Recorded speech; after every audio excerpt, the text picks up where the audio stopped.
Good evening. I'm going to call to order this meeting of the Wendell Town Board of Commissioners. Welcome to all of you here tonight. We're happy to have you.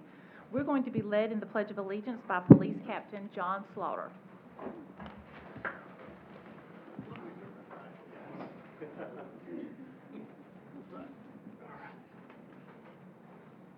I pledge allegiance to the flag of the United States of America and to the republic for which it stands, one nation, under God, indivisible, with liberty and justice for all.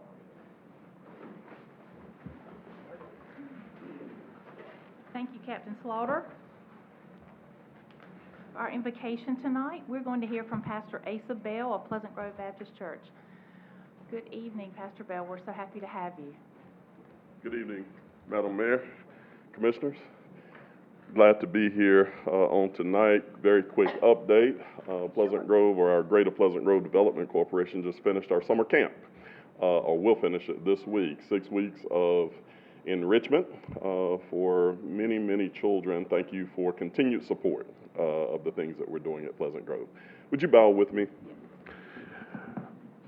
O Lord, our Lord, how excellent is your name in all the earth. On this evening, Father, we thank you for this opportunity that you have given us to gather. We thank you for the challenges that you place before us, but also for the grace that is sufficient for every challenge. We ask your blessing now upon this nation, upon this state, upon this county, and upon this town. I pray, God, that you would give godly wisdom to those who have to make decisions, that you would give them open hearts and open ears, and implant within them that is necessary to serve the people that you have called them to serve.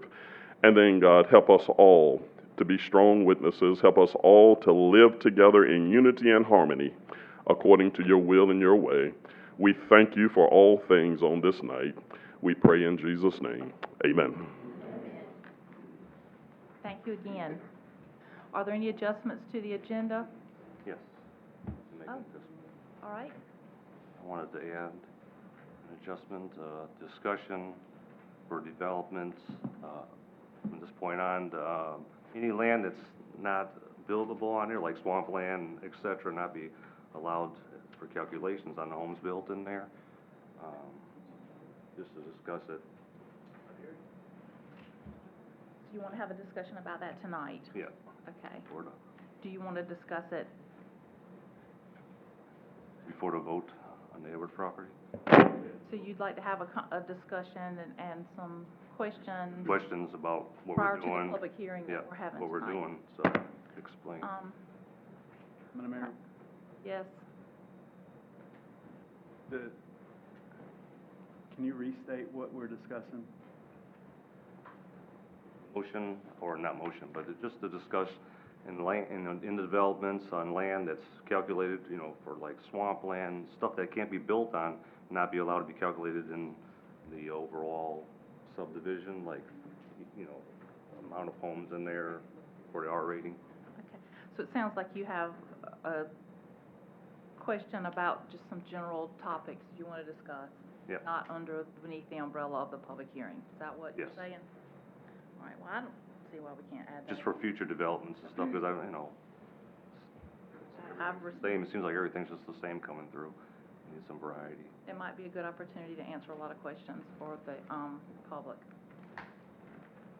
I tell you what, we don't have anything under item 4 tonight, so we'll just add it in under item 4.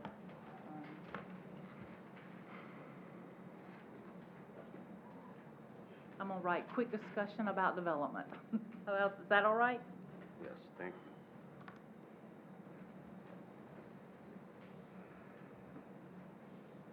You caught me off guard. Nobody ever adjusts the agenda.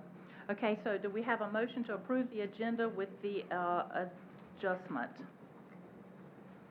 Motion to approve. All right, all in favor? Aye. Is anyone opposed? Couldn't hear. Okay, one opposed? Okay. For the record, Madam Mayor, it just seems like a conversation. It's a very specific piece of text that you're talking about. So what I would suggest is just have staff come back to us with a report on why it's set up the way it is, comparisons of how other places do it. That way staff's prepared for the conversation, because I'm not prepared for it. It wasn't on the agenda. I can't imagine they are. So I would Well, just suggest it that way. I understand your concern, but I feel like staff ought to be able to discuss anything that we have going on.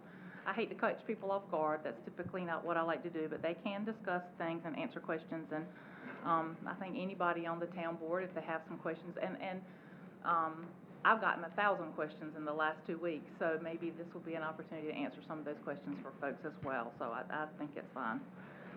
All right, let's move on to our public comment period. Excuse me. There's 3 ways for members of the public to make comments at public hearing. You can be present at the hearing like you are tonight and sign up. You have 3 minutes to speak. You can submit written statements, and they will be read into the record for the length of 3 minutes, and you can request to call the Uber conference line, and you can speak for 3 minutes. So we have several people signed up tonight. The first is Wayne Norris. You, give me your name and address, and watch the lights. You have 3 minutes. Wayne Norris, 207 Wyeth Lane, Wendell. I'm here tonight to give some constructive criticism to our Wendell planning staff, the Wendell Planning Board, and this board for using a method to calculate the number of dwellings or units by acre in a subdivision. And I think that the Edwards property coming up tonight is a great example to illustrate what's being done incorrectly in Wendell and has been done for some time, and for many different subdivisions that's already been approved.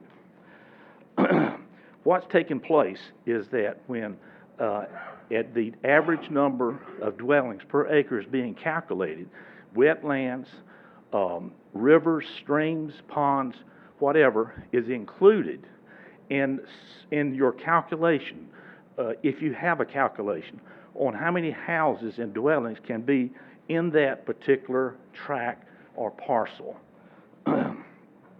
That is the incorrect method to come up with meeting what's been approved in the blueprint for Wendell. According to the recently approved blueprint for Wendell, for the zoning on Lake Glad Road is MRL-1, which is a medium residential living, which illustrates and shows that it's 2 to 4 dwellings per acre. So the end result of a subdivision that's to be built in that zoning should end up with 2 to 4 houses per acre. But in this case, in this Edwards property example, that's far from what it is. The Wendell UDO does not state anywhere to include non-usable land within the proposed building tract.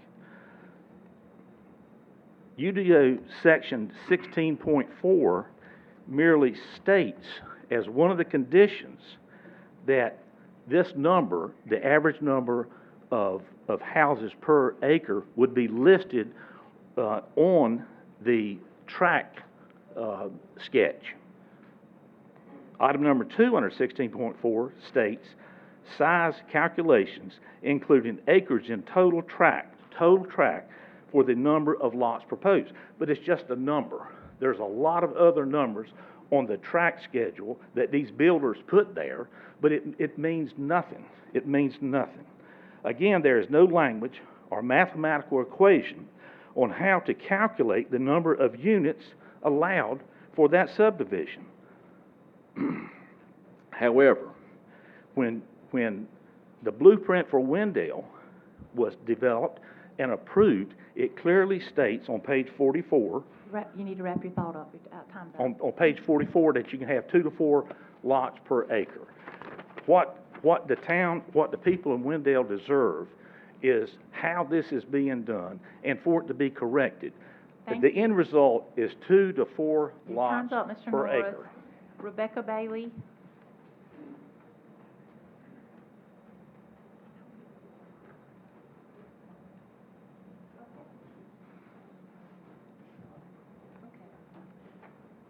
Hi, Rebecca Bailey, thank you. 266 with Lane, Wendell. And just to pick up with what Wayne was saying, in the development that they're proposing off of Lake Glad Road, there are 120-some acres, but only 51 of them or 52 are actually buildable. And so while it may average out, if you count all of the unbuildable land to be for whatever per acre, if you look at the plan, which I think you've all seen, you can see they're jammed in there 8 per acre on little 50 by 100 foot lots. This is the sort of lot and house that people move from as soon as they can. And I don't think you want that sort of a Wendell in the future. So I just have to say, I feel a bit frustrated to be back here again, because we were just here, we settled this. I even spoke with the gentleman right there after the meeting, and he said, well, what could we do to make this acceptable? And I said, make it just like Woods at Blair Hills. He nodded and came back with this veneer of houses that are based on the size of lot you're supposed to have and the same 8 houses per acre, with only one exit out of the neighborhood, which will surely need a traffic light. So I think this is really insulting to all of us that they bring this back again. And I think it's really disrespectful when it was settled to waste our time like this. Thank you.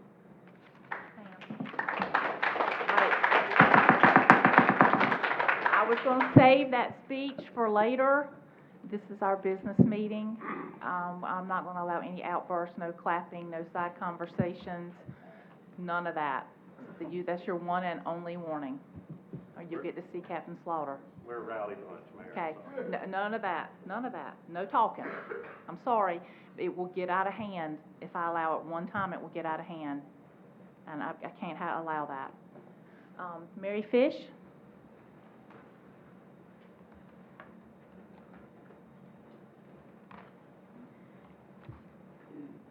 Mary Fish, 206 White Lane, Wendell. To all members of the Town Council, I have a question. Do you believe that all elected officials have the virtue of transparency? Isn't that the core principle of democracy?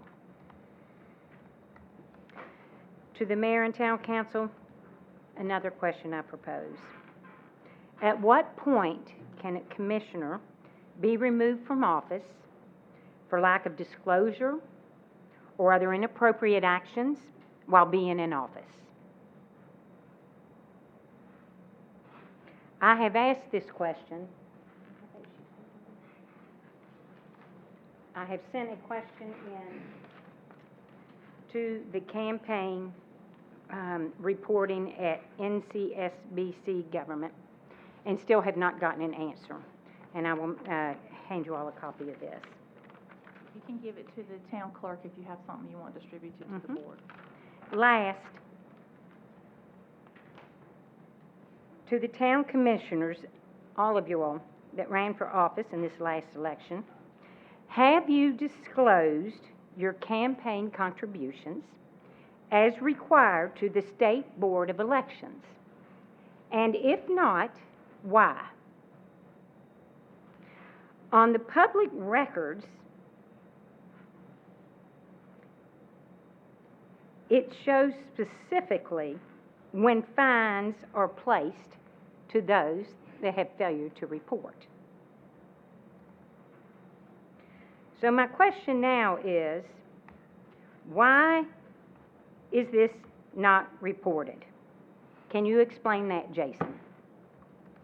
You need to direct your comments to the entire board, not any specific commissioner. And to all of you all. Why is this, can you please explain this? Thank you.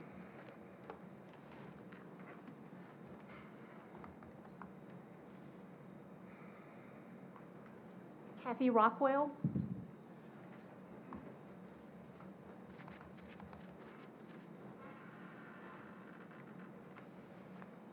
Good evening. Good evening. Kathy Rockwell, 107 Combs Court, Wendell. spent a lot of time thinking about what I wanted to say tonight to the individuals who are entrusted with the responsible and sensible development of Wendell, North Carolina. I've spoken previously at these meetings. My neighbors have spoken. Fellow Wendellians have spoken. And it's evident we're not being heard. We are not against growth. But y'all are stripping away any bit of charm this town has with the number of houses and people you are trying to cram in here.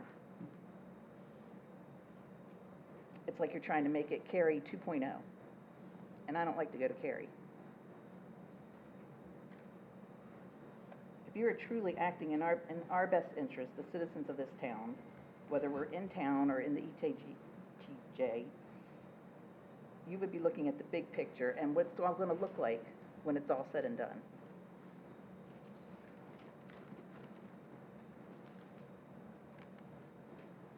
My question is, I don't like politics, and digging into stuff just is so discouraging, but why? What is the motivation behind this happening? What is the motivation to grant almost every rezoning request or request for annexation that comes across your desk?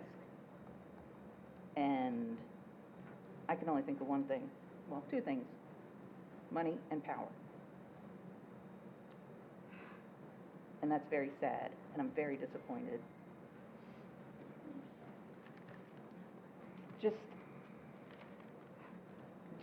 So we're just talking about how to calculate buildable lots, not taking that into account, just to get an average of what's on the board or what's on the plate for the future.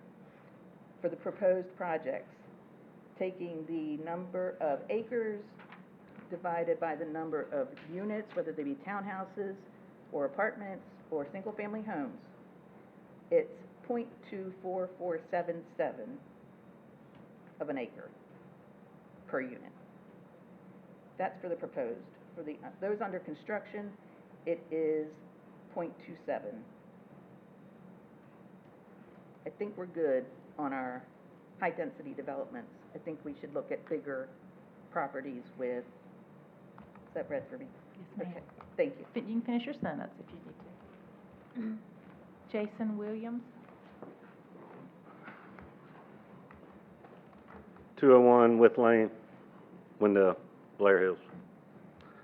First thing, y'all are free this weekend. My 7 and 8-year-olds are playing Boone for the state finals. Get up there, come support our kids. We got a heck of a ball team. Being serious.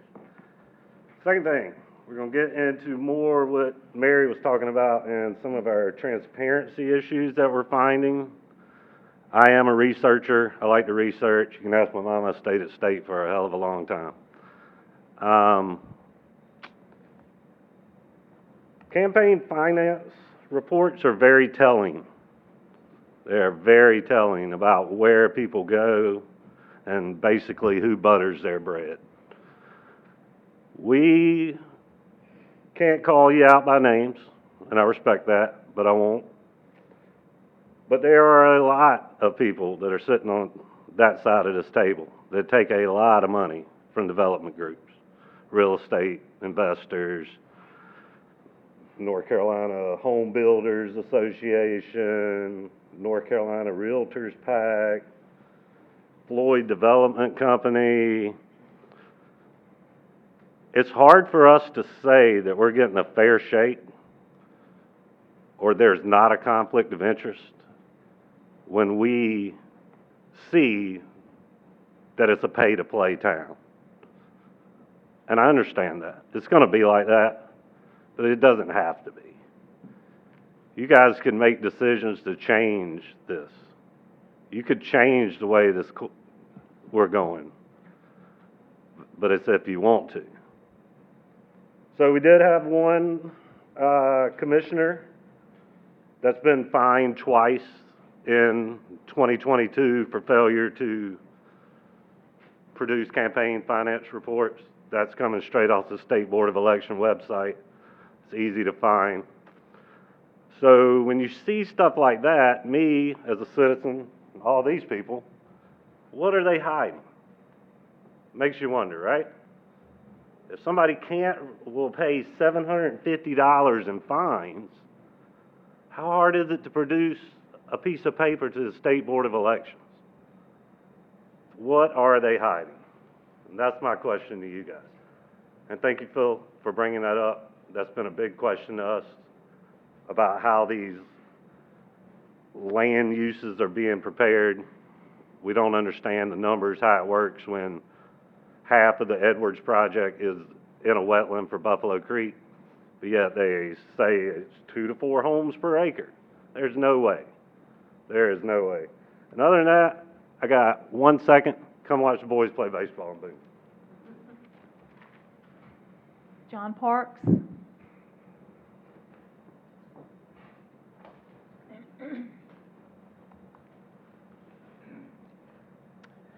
Good evening. My name is John Parks. I live at 2300 Eagle Rock Road. My understanding is that you have something on your consent agenda tonight that I just learned about 4 hours ago.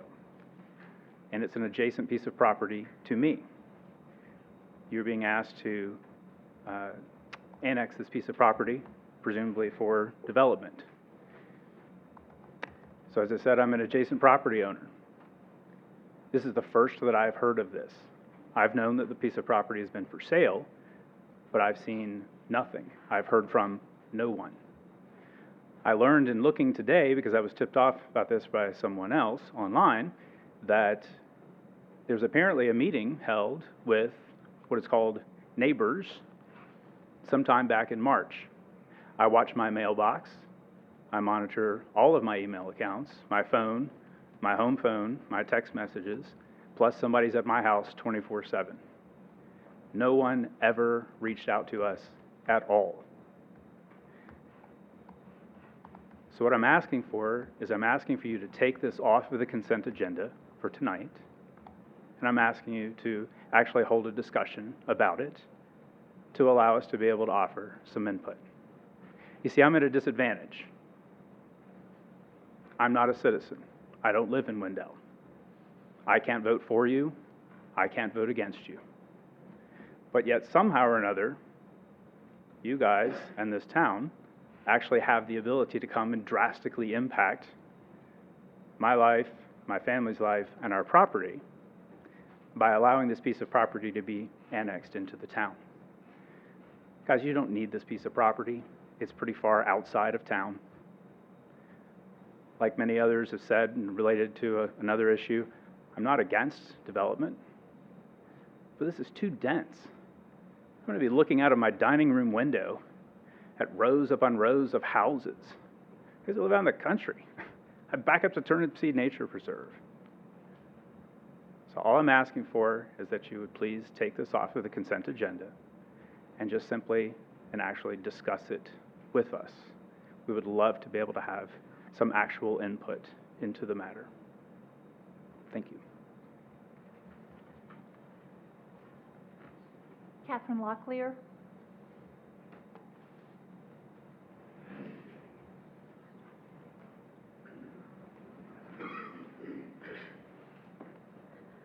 Two 236 With Lane, Wendell.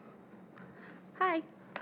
So I don't have all the numbers like all these great people in here do, but I will say I'm the newest member of the Woods of Blair Hills. And I was raised and grew up in Wendell. I graduated from East Wake High School.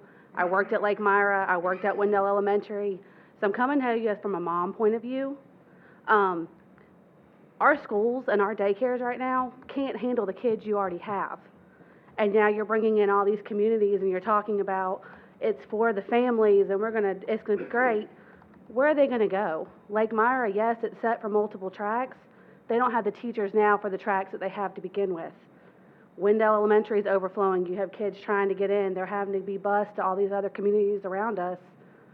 Where are they gonna go? Daycares have 400 kid wait lists to get in, but yet we're gonna bring in all these communities with families. It doesn't make any sense. We moved into this neighborhood because it had a large acreage and we weren't based right there by Wendell Falls and all these houses that are packed in like sardines. But yet now you're gonna put a neighborhood directly next to us that is packed in like sardines, where you don't have any sort of yard. We already have more storage units than we do, grocery stores in the town of Wendell. So what are we gonna do, just keep popping those up because you can't store anything in your yard because you have no yard to put it in anyway? Like, it just doesn't make any sense to us. And, I mean, where are the kids gonna go? That's my biggest thing. It already takes us 45 minutes to get into Nightdale some days, when it should only take 12. I mean, we don't have the foundation to keep cramming all these houses in. But, that's all I wanted to say. Thank you. The next two are Beth White and Ralph White, but I believe Ralph White wants to go first. Is that correct? There's some arrows and... We defer our comments until the public hearing part of the Edwards. Okay, both of you would like to wait? Okay, that's fine. Arthur Marsh?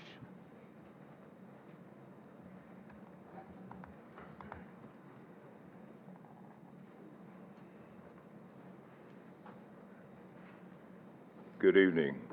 My name is Arthur Marsh. I live at 230 Blair Hills Road. I'm the chairperson of the HOA there. My concern is safety, because if you've been into the woods of Blair Hills, as we have, those who live there, coming out of that little subdivision, we've asked for some kind of traffic control, because as you know, Lake Glad, coming from Eagle Rock, going towards Cypress is a blind curve. Now, you're willing to put another 270 odd houses, not to count the cars that will bring around that blind curve. If you're coming out of Old Novell, you're trying to cross, you'd better look 3 times, not twice, because cars come from Lake Eagle Rock rather fast. We know that the speed limit is 45 or so, but who does 45? Do you? You know, all right? If we're coming the other way from Cypress to come out of our neighborhood, the same problem. Now we got a double end. So what we're asking, and what I'm wondering rather, have you really thought about the infrastructure and the needs that's going to be required when you add an additional 2,000 cars, perhaps, on Lake Glad? I laughed, because I remember, we're new to this neighborhood. We're only here 7 years. We moved from New York, so we know what traffic is. When you put that traffic signal at Eagle Rock and Wendell Falls Boulevard that very first day, how many crashes did you have? Because people were unaccustomed. And I went by there as soon as it was there, and I saw at least 5 cars. My lady came out a couple of hours later and said it was still going on. Is that what you want? And not for nothing, I co-signed some of what I heard, though I can't speak on it. Thank you.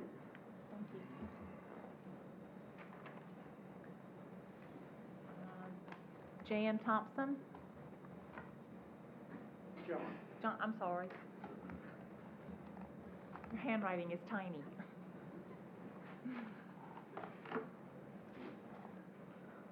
Good evening, Madam Mayor, Town Commissioners. My name is John Thompson, live at 656 Rock Bank Loop in Wendell. I'm not too sure what else to say that we haven't said 4 times previously regarding the Edwards property that has now come up for vote again. It just seems that the town, the commissioners, are more concerned about the developers, the money it may bring, prestige or power, than the actual residents of the community that live here. I'm not against growth like anybody else. I want diverse growth. I'm not saying you have to cram in every corner and nook and cranny of this community, high-density homes, apartment complexes, and so forth. What I'm asking for, like everyone else, is planned, productive growth with the right infrastructure in place at the right time. Don't just rubber stamp everything.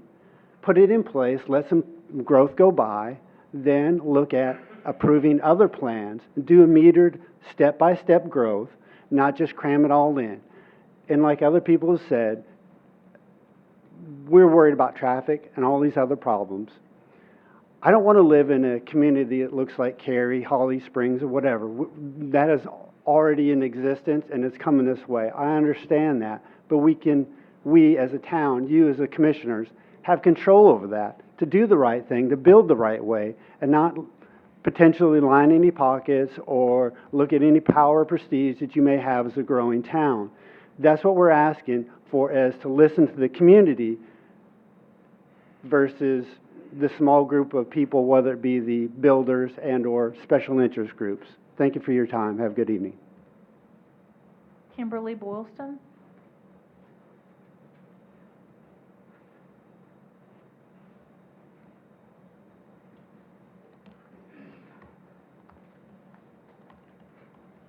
Good evening, I'm Kimberly Boylston, 102 Combs Court in Blair Hills, the first developed part of Blair Hills. I have lived in the community for 27 years, come this October, in Blair Hills. I chose my community very carefully for schools, the downtown essence of Wendell, the embracing of the community of Wendell, which I explained before. Mitch, please stand up. This is Mitch Boylston. He's my middle son. He is a special needs adult. You may sit down, baby. He is very embraced by Wendell. The Parks and Rec has let him do many things, volunteer work. He has done track out camp with the children, and I'll get to how this connects, okay, because I'm a real estate broker as well. I never took a dime for anything I did in the community. Mitch volunteers his time. He does little mini in-services for these kids in track out camp. They love him. I embrace this community because it was a safe community for my son and my other sons.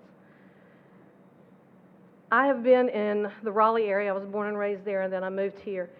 And I can tell you what dense population does to a community. When you put that many homes on a tract of land, it will bring overcrowding. It will bring unsafe conditions on Lake Glad Road. You will be on the news. I'm going to tell you. You're going to be on the news because there's going to be traffic accidents.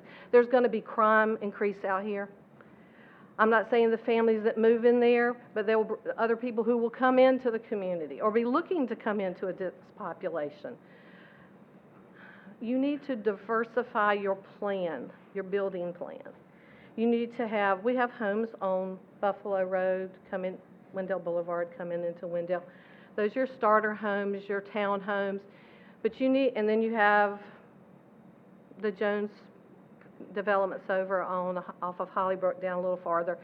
And we have some other median homes, but we need some more median size homes, and then we need some larger homes on larger lots. You need places for the people that you've already moved into this community to have a move-up house, or people who want to come out to Wendell to have a home to move into that is in a side or a lot range that they are looking for. I can tell you as a real estate broker, it's very hard to sell Wendell because you don't have the multi-size home developments. You need more of those. You're going to need, with high-density homes on these lots, the schools, we don't have the capacity to hold those, have those children in schools here. You're going to be behind the curve there. You're going to be behind the curve on the daycares, the grocery stores, pharmacies. We're way behind on that one. Wait Tech is in the process of construction. So there are going to be families looking to move here so their children who are graduating from high school in the next 2 or 3 years can go in the community for their continued education. This is a bad planned use of land, and I'm hoping that you'll hear a realtor say there is another way to do this that benefits the community as well as yourself. I understand highest and best use of the land. I put together a tract back in 2006 off of Marshburn with 5 tracts, different families. We were going to do brick townhomes on the front, a few acres, and we were gonna be single-family custom homes, and then we had the crash of the market. So Sorry, your time's up. Okay, thank you for your time, Yes, and, ma'am. I hope that the best decision is made here tonight for our community.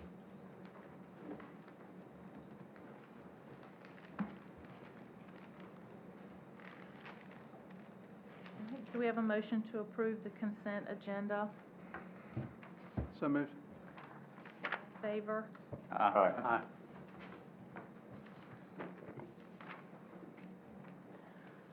All right, well, move now to our newly added, item number 4, which is a quick discussion about development. Commissioner Tarnasky.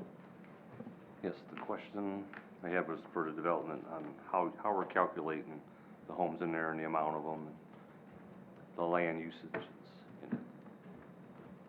But I guess this is for the town manager and the planning director.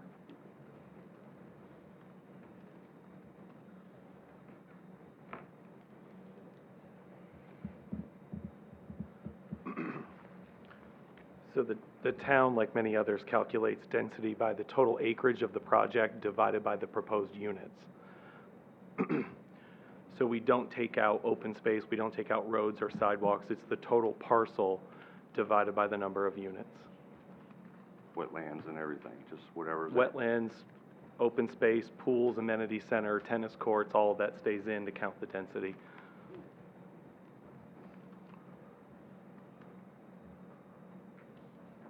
And we can check, the towns around us count density the same way, but I can check all the others in Wake County and Johnston as well, bring it back to you.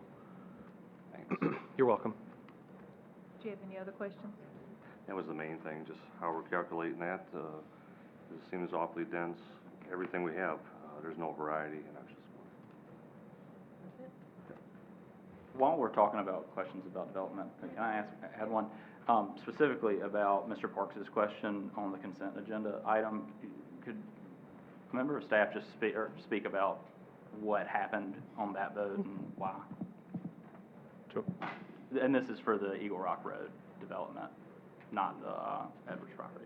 That item is on the agenda for the clerk to certify the sufficiency of a petition. So that matter will come back after the clerk determines whether the petition is legally sufficient. It would come back to the board, and a public hearing would be determined at that time. So this is really more of a, This is administrative. that would be followed by the full regular process? That's correct. Okay, But the thank you. statute does require this step in the process.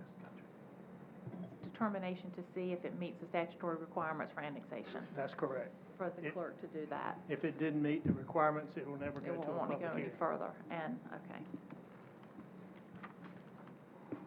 And just one more question with that one. Is there typically neighborhood meetings? Is there typically community involvement at this stage in the game? Prior to submittal to the planning department, their application for rezoning or development, there is a requirement from the UDO that requires a neighborhood meeting. That's an applicant-driven. Those often happen before the town's even aware of a development or around the same time that they're talking about sketch plans with staff. So that's a part of their development process. It's not part of town staff notice. It's not part of a public hearing. Any of that kind of due process provided for under law that the town has to follow would be done later when we receive the conditional rezoning or whatever application is received. But since we require it, what do we do to make sure notice is given to all of the neighbors? How do we manage that? Two ways. We either can provide the list of adjacent property owners To the applicant? to the applicant, Okay. or they can send us a list and we verify that they've captured all the adjacent property owners. And they just have to hold that meeting before the item goes to planning board. And is our one of those requirement. ways is always done. Either they provide the list or you provide the list. and- Yeah, the ordinance was just updated within the last year, Yeah, I so, recall that. Okay. Is it just places that touch the property or across the street also? it's adjacent, so across the street, does count, and adjacent, the parcels have to touch. What about backyard neighbors? If the parcels touch. Touching, They touch. touching. They touch. Touching. Okay. Thank you. All right, are there any other questions? Well, while we're talking about it, I know I have received several phone calls, and I've explained it several times, but let's go ahead and talk about it now, since we're talking about development. Why it is that the public hearing we are holding tonight can be held tonight. Why, we've already addressed that, that came up a minute ago as well. Why are we able to do this again tonight? You mean the rezoning piece Yes, of it, or why yes. are we combining the hearings? Why can we the rezoning? Why are we hearing it tonight? Because people have questions about that coming back in less than a year. The answers sort of overlap. Prior to GS 160D, there was a process for annexation, there was a process for development approvals. Those two separate processes still exist, but People can't hear you. They're doing like this to me. But 160D, while we might not like a lot of it, one piece that I think does make a lot of sense is it allows these processes to now be handled concurrently. Yeah. Because what you used to have is two hearings. You had to determine whether you had jurisdiction first. In order to have jurisdiction, it had to be annexed for you to have, or in your ETJ, for you to have zoning authority. Right. So you had to make that, do that annexation process first before you could get to the second step, the development application. The last time this came up, it was presented in that format. There was an annexation public hearing. The annexation was denied. So the second piece of that never, although there was a lot of talk about it, a lot of discussion, the public hearing was held, there was never authority for the board to act on that application because it was never adopted into your jurisdiction. With the changes in 160D, you can now run these processes concurrently. You can have the public hearing concurrently, which really makes a lot more sense, I think, procedurally, because, as you know, there was a lot of duplication in those public hearings. Nobody stayed within the lines of the item that was before the board. Now they don't have to. You can talk about annexation issues, you can talk about development issues, all in the same public hearing. And then what's before you in your package is a combined ordinance, should you decide that it's appropriate to be annexed and appropriate for this zone. You can do that with one motion. So essentially, I'm going to restate it. Essentially, previously, now they've been combined. Previously, they were separate to give us the authority to do a rezoning for a town board. But the previous time this particular issue came before this board, the rezoning was never even taken up by the board because we were still operating under the two different public hearings. Never annexed it, so we never even had the authority to rezone it. That's correct. So it was never voted on, so the 1 year didn't begin to toll. Is that correct? Since it was never denied, that 1 year tolling period Right. never kicked in. That never even started. That's right. Okay. I think that covers it, I hope. All right, any other questions about development from the board that you want to cover while we're having this extra item? All right, we'll move on into our public hearing for tonight.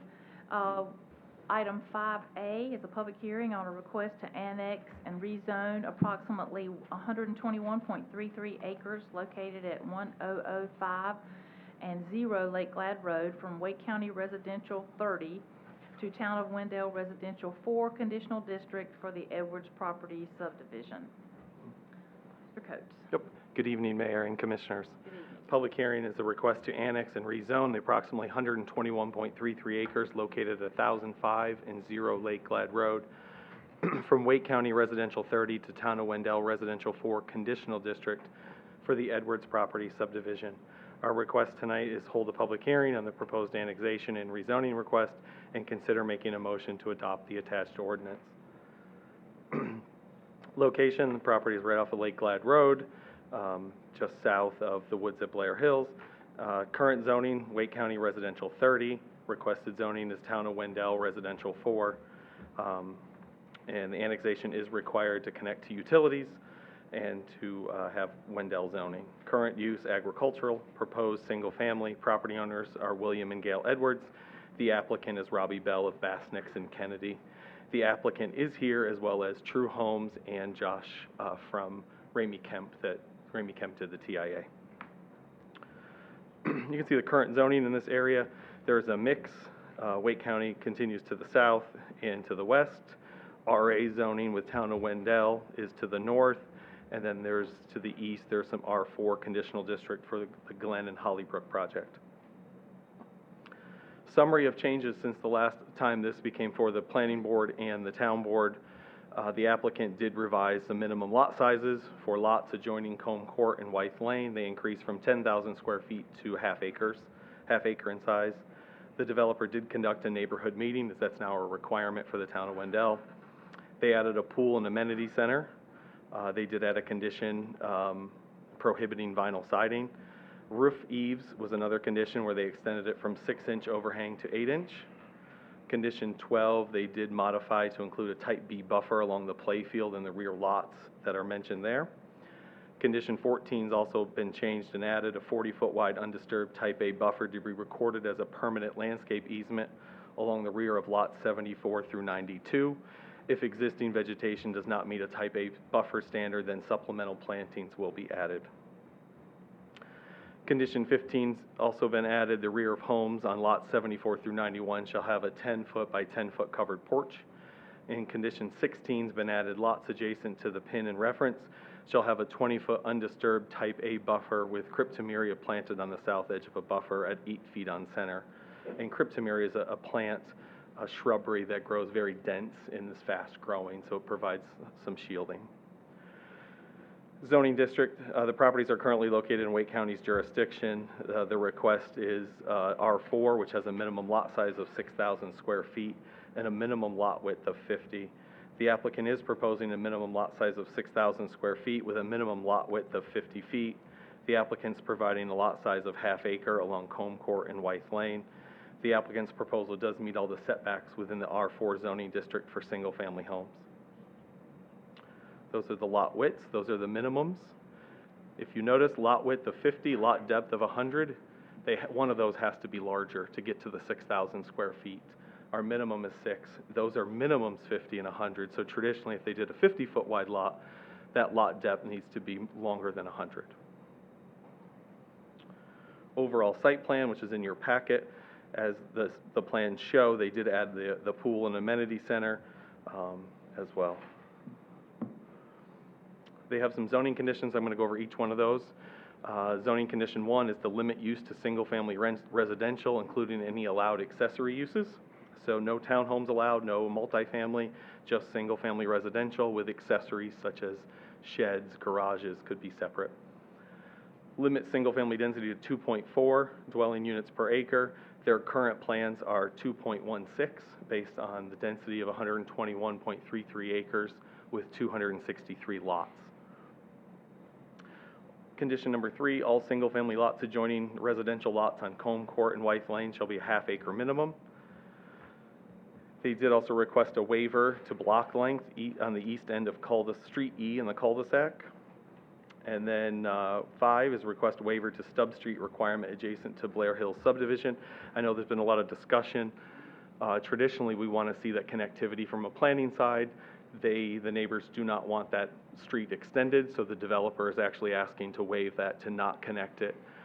It'd be a very difficult connection anyway, because Wythe Lane ends in a cul-de-sac, and then there's private land that someone would have to purchase, the town or someone in the future, to extend that street. So the developer's asking for a waiver.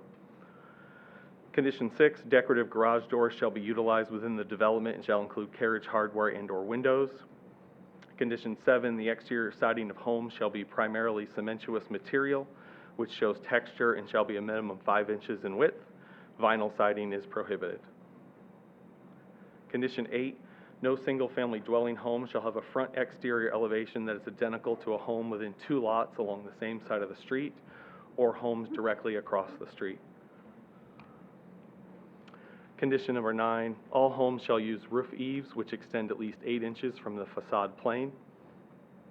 Condition 10 is related to foundations for the home shall be a raised monolithic slab with 12 inches of exposed concrete above finished grade. The exposed foundation shall be adorned with brick or stone on the front elevation. The sides and rear may be stucco or parged and painted. Condition 11, all homes to have a minimum 20% of the front facade to be either brick or stone. Condition 12, a 10-foot wide type B buffer shall be provided along the southeast boundary of the pin in reference for a distance of roughly 412 linear feet in the east-west direction, or adjacent to proposed playfield, and a distance of 225 linear feet in the north-south direction along the rear of the proposed lots 246 and 247 and the side lot of 263. This buffer is intended to provide a visual buffer between the active amenity area, the multipurpose field, and the adjacent properties. Condition 13, lots 54 through 60 shall not have any driveway access along Lake Glad Road. Their current plans show all the driveways on the internal street. Condition 14, a 40-foot wide undisturbed type A buffer to be recorded as a permanent landscape easement along the rear of lots 74 through 92. If existing vegetation does not meet a type A buffer standard, then supplemental plantings will be added. So at the time of homes getting their COs, staff has to go out, count the trees, make sure it meets the standards for that type A buffer. If it does not, they need to add plantings. Traditionally, where there's existing vegetation, there's going to be some shrubbery and other things added to that.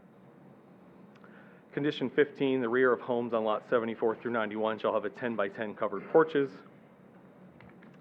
And then lots adjacent to the pin in reference shall have a 20-foot undisturbed type A buffer with cryptomeria planted on the south edge of a buffer on 8 feet on center. Condition 17, all amenities including pool and clubhouse will be installed prior to approval of Phase 3 plat. Condition 18, request waiver to Chapter 9.8E3 to allow less than 200 feet between the intersections of Street H and Street N due to environmental constraints in protecting wetlands. Public utilities, development of the site will require connection to city water and sewer, which is available nearby. Environmental, the applicant will need to obtain stormwater, sedimentation, erosion control permits from Wake County Environmental Services before any site work can commence. The proposed development plan will need to meet the requirements of the UDO. Wake County provides stormwater, sedimentation, erosion control services for the town of Wendell at this time. The proposed plan does show 7 stormwater management ponds. The eastern portion of the site along Buffalo Creek does contain floodplain. The floodplain is all included within the designated open space. The site does contain wetlands, and the applicant will need to obtain any permits for any disturbance. Buffers, UDO Section 8.6A requires a Type B buffer between a more intense use proposed next to a single-family residential use. Staff views their proposal as more intense, and we required the Type B buffer. The proposed development plan does include a 40-foot undisturbed Type A, so they're going above and beyond the UDO, and a permanent landscape easement along the northern boundary of lots 74 through 92, which is stated in zoning condition 14. Lots 23 to 29 will have a 20-foot Type A buffer with cryptomeria planted, see zoning condition 16. Lots 257 through 263 will have a 20-foot Type B buffer and a permanent landscape easement. And then condition 12, a 10-foot wide Type B buffer will be provided around the amenity area along the rear of those proposed lots. And then a Type A buffer requires, just for reference, 1 canopy tree every 40 feet, 1 understory tree every 20, and 1 shrub every 5. A Type B buffer requires 1 tree every 25 feet and 1 shrub every 6. And an undisturbed buffer may need additional plantings to meet the town's UDO requirements. Open space. UDO requires 1,750 square feet of open space per single-family dwelling.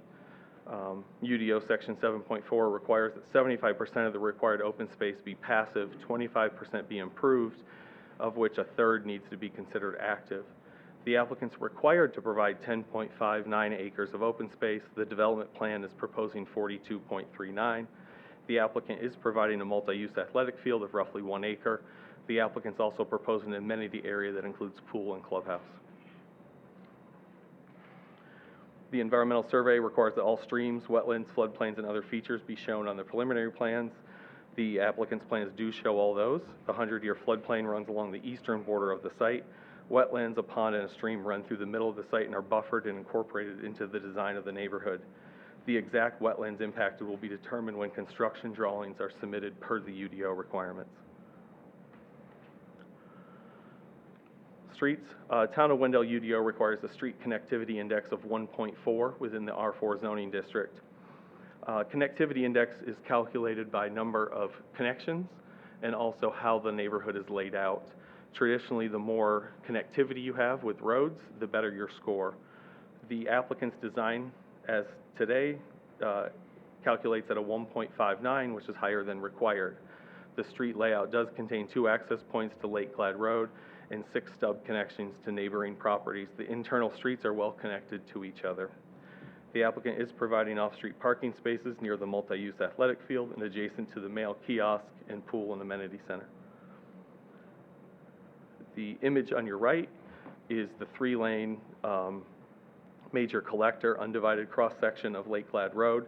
They will need to build their half of the requirements. And so you can see those, they'll have to provide sidewalks, planting area for street trees, curb and gutter, bike lane, and a travel lane.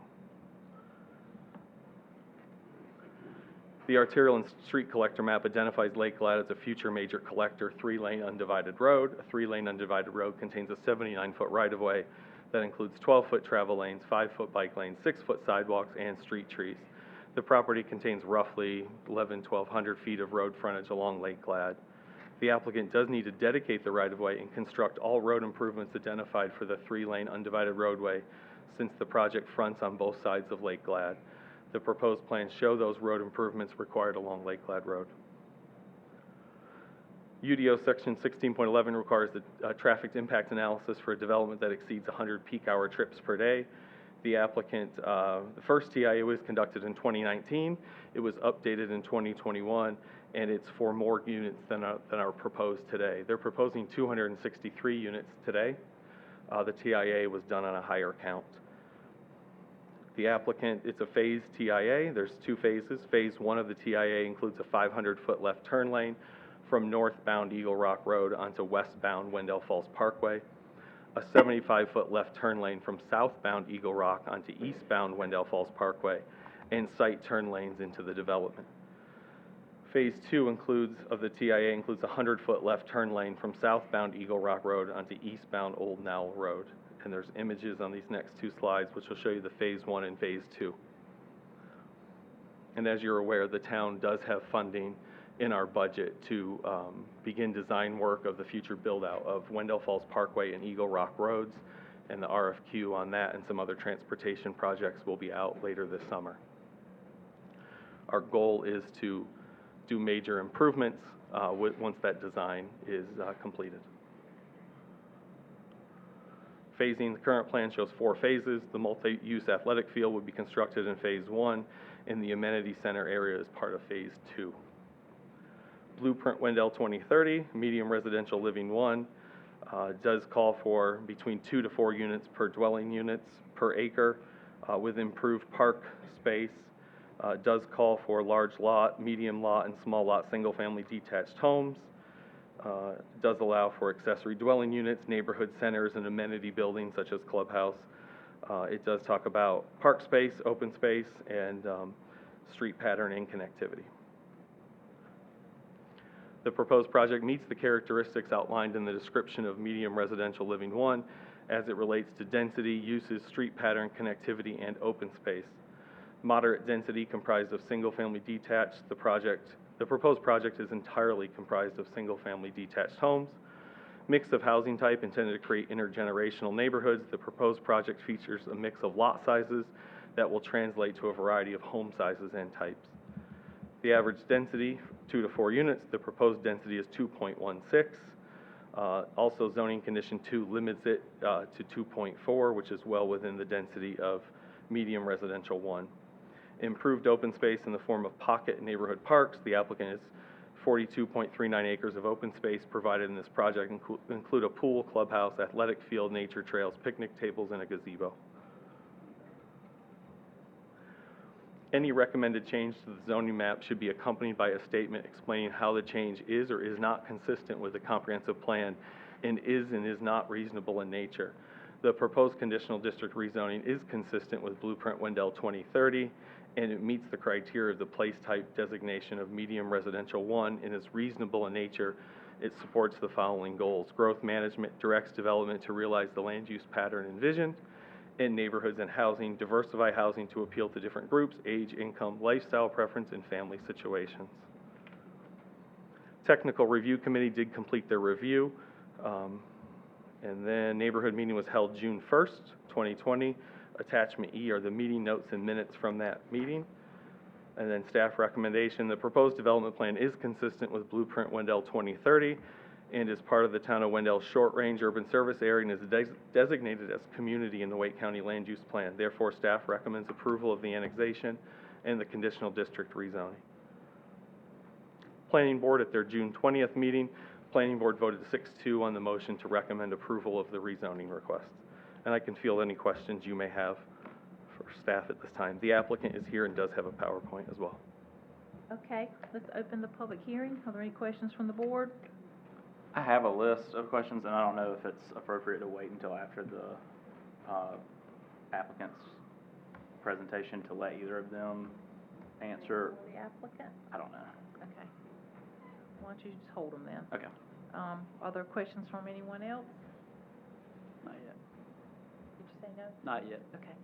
All right, well, let's hear from the applicant. Did they have a presentation, you said? They do, yep. Give me one moment.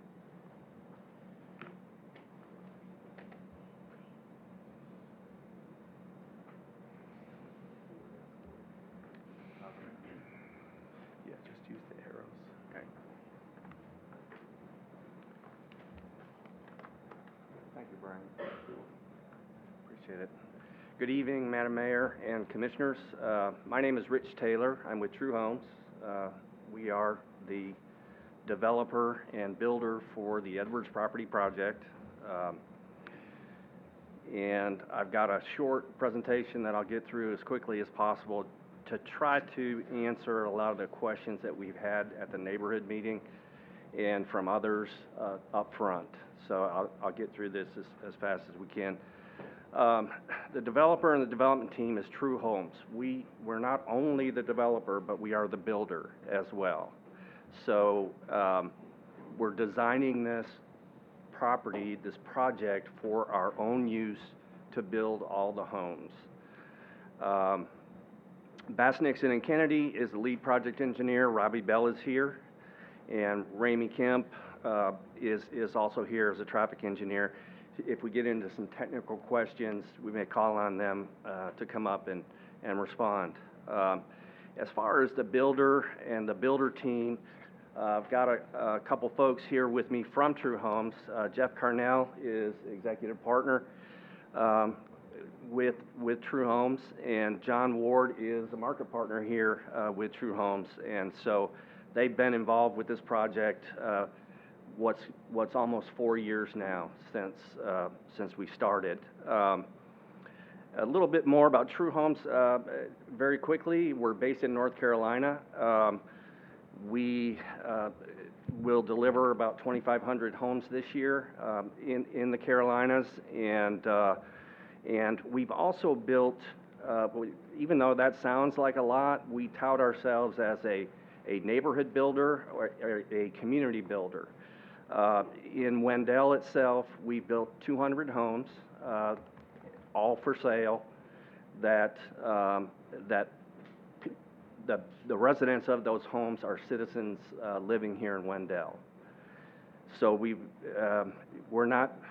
feel like we have a good working relationship with the town, and we'd like to continue that with this project. The property owners are Bill and Gail Edwards. They've owned the property for a very, very long time. Mr. Edwards is here, and publicly, for the record, I want to thank him for hanging in there with True Homes on this journey, which is, a lot has happened in the last 3 years. So, it's just some key project site data that I want to talk about. Our request, again, is the annexation from an unincorporated Wake County into the town of Wendell with a rezoning approval. And the rezoning request is from R30 to Wendell zoning designation R4 conditional. The total project area is 121.33 acres. The proposed plan is for 263 units. All of those units are single-family detached. The project density is 2.16 units per acre. I'm not going to go through all of the zoning conditions, but there are 18 as Brian just went through. And I do want to cover some of the major ones that have most of the discussion that we've had in our planning board hearings, our neighborhood meeting, and our previous request here. So this is the site plan, and I may refer back to that as I go through this. Condition number 3 is all single-family lots adjoining residential lots on Combs Court and Width Lane shall be a minimum of a half acre.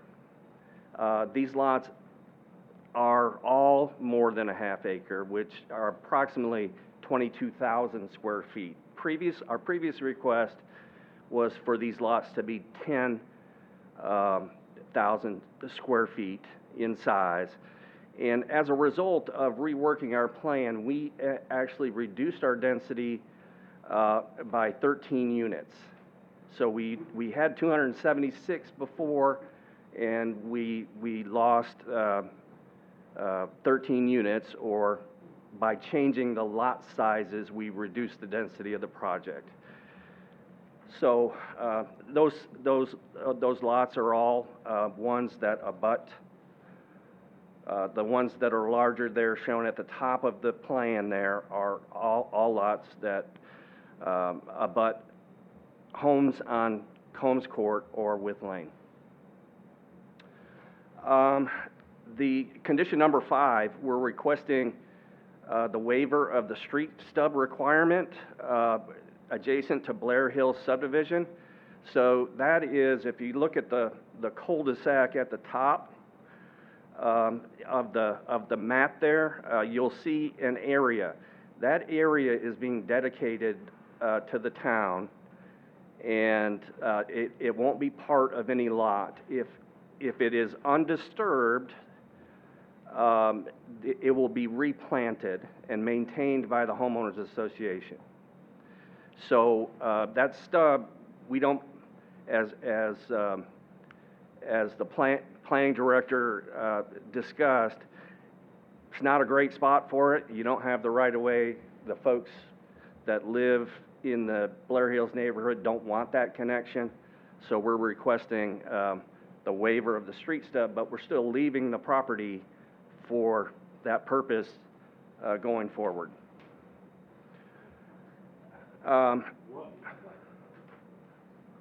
Sorry? Go ahead. Condition 12, type B and C planted 10-foot wide buffers intended to provide a visual barrier. That dark area is an all-purpose amenity field just to be used for soccer or whatever. And we agreed to this buffer for the neighboring properties. Condition 13, there's been discussion about driveways coming out of the neighborhood onto Lake Glad Road. That is not only prohibited on lots 54 or 60, but no lots in our community will have a driveway to Lake Glad Road. They will only enter and exit the community at those two intersections there. Lake Glad Road is the larger roadway that runs through the middle of that map there. Conditions 14, 15, and 16, this is where we're talking about buffers and what we're doing on the properties at the north again, on the map at the bottom. And I'll go through these in some detail. The first one is a 40-foot wide undisturbed type A buffer to be recorded as a permanent landscape easement, and the planning supplement, if the property had previously been cleared, we'll put plantings, supplement sufficient to meet Type A standards. This is above and beyond what's required by the UDO, and we're providing that buffer there.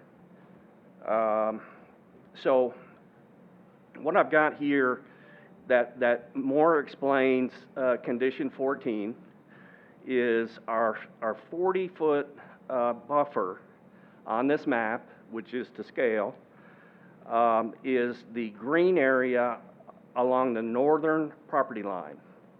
So that represents 40 feet. And we've got what we did is we overlaid our subdivision plan with the existing aerial photography and measured the distances between the homes in Blair Hills and the backs of our homes that we are proposing in the Edwards property project. So I've got a couple further illustrations there just that we'll go through, but the 40-foot buffer on the left side of the map, you see it's cross-hatched. We're anticipating that part of the buffer will need planting supplemented to it given the existing conditions. But the properties that don't have that crosshatch, they are presently wooded, and that area will be undisturbed. So this is a permanent landscape easement that the HOA will maintain, and it becomes part of the deeded home purchase that they cannot disturb that area, the new homeowners. So that remains.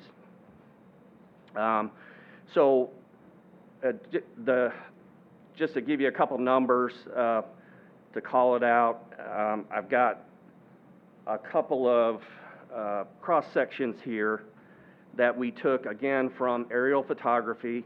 These are to scale, and what the top one shows is the home located at 235 With Lane, and you see the house there. That would be on your left, the house on the left, and just for scale, you see a mail truck.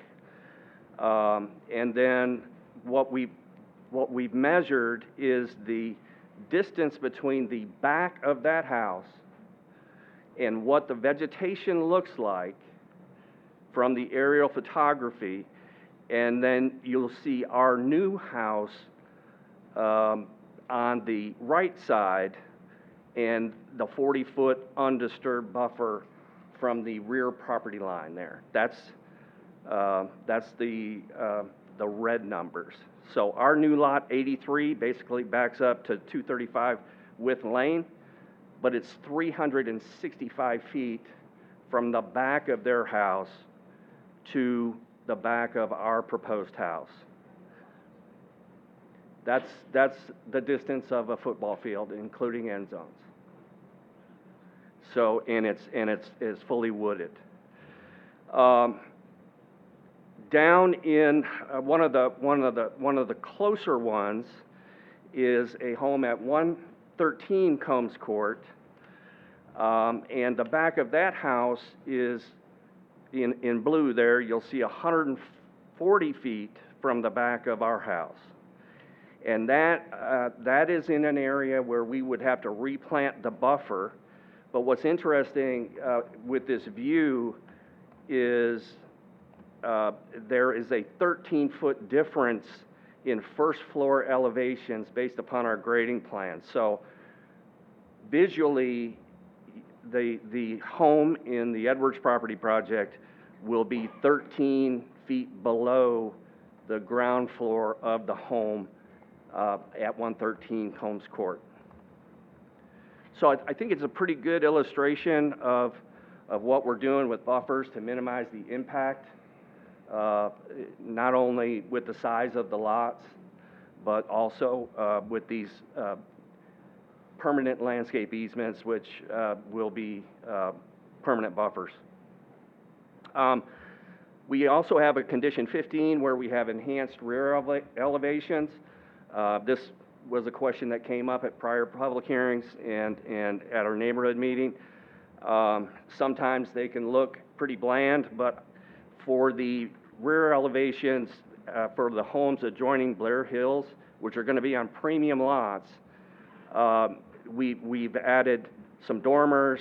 There is a requirement that for a 10 by 10 covered porch, so those have been added as well, to give, if they were to see the home, it wouldn't appear to be a big wall of just vinyl siding.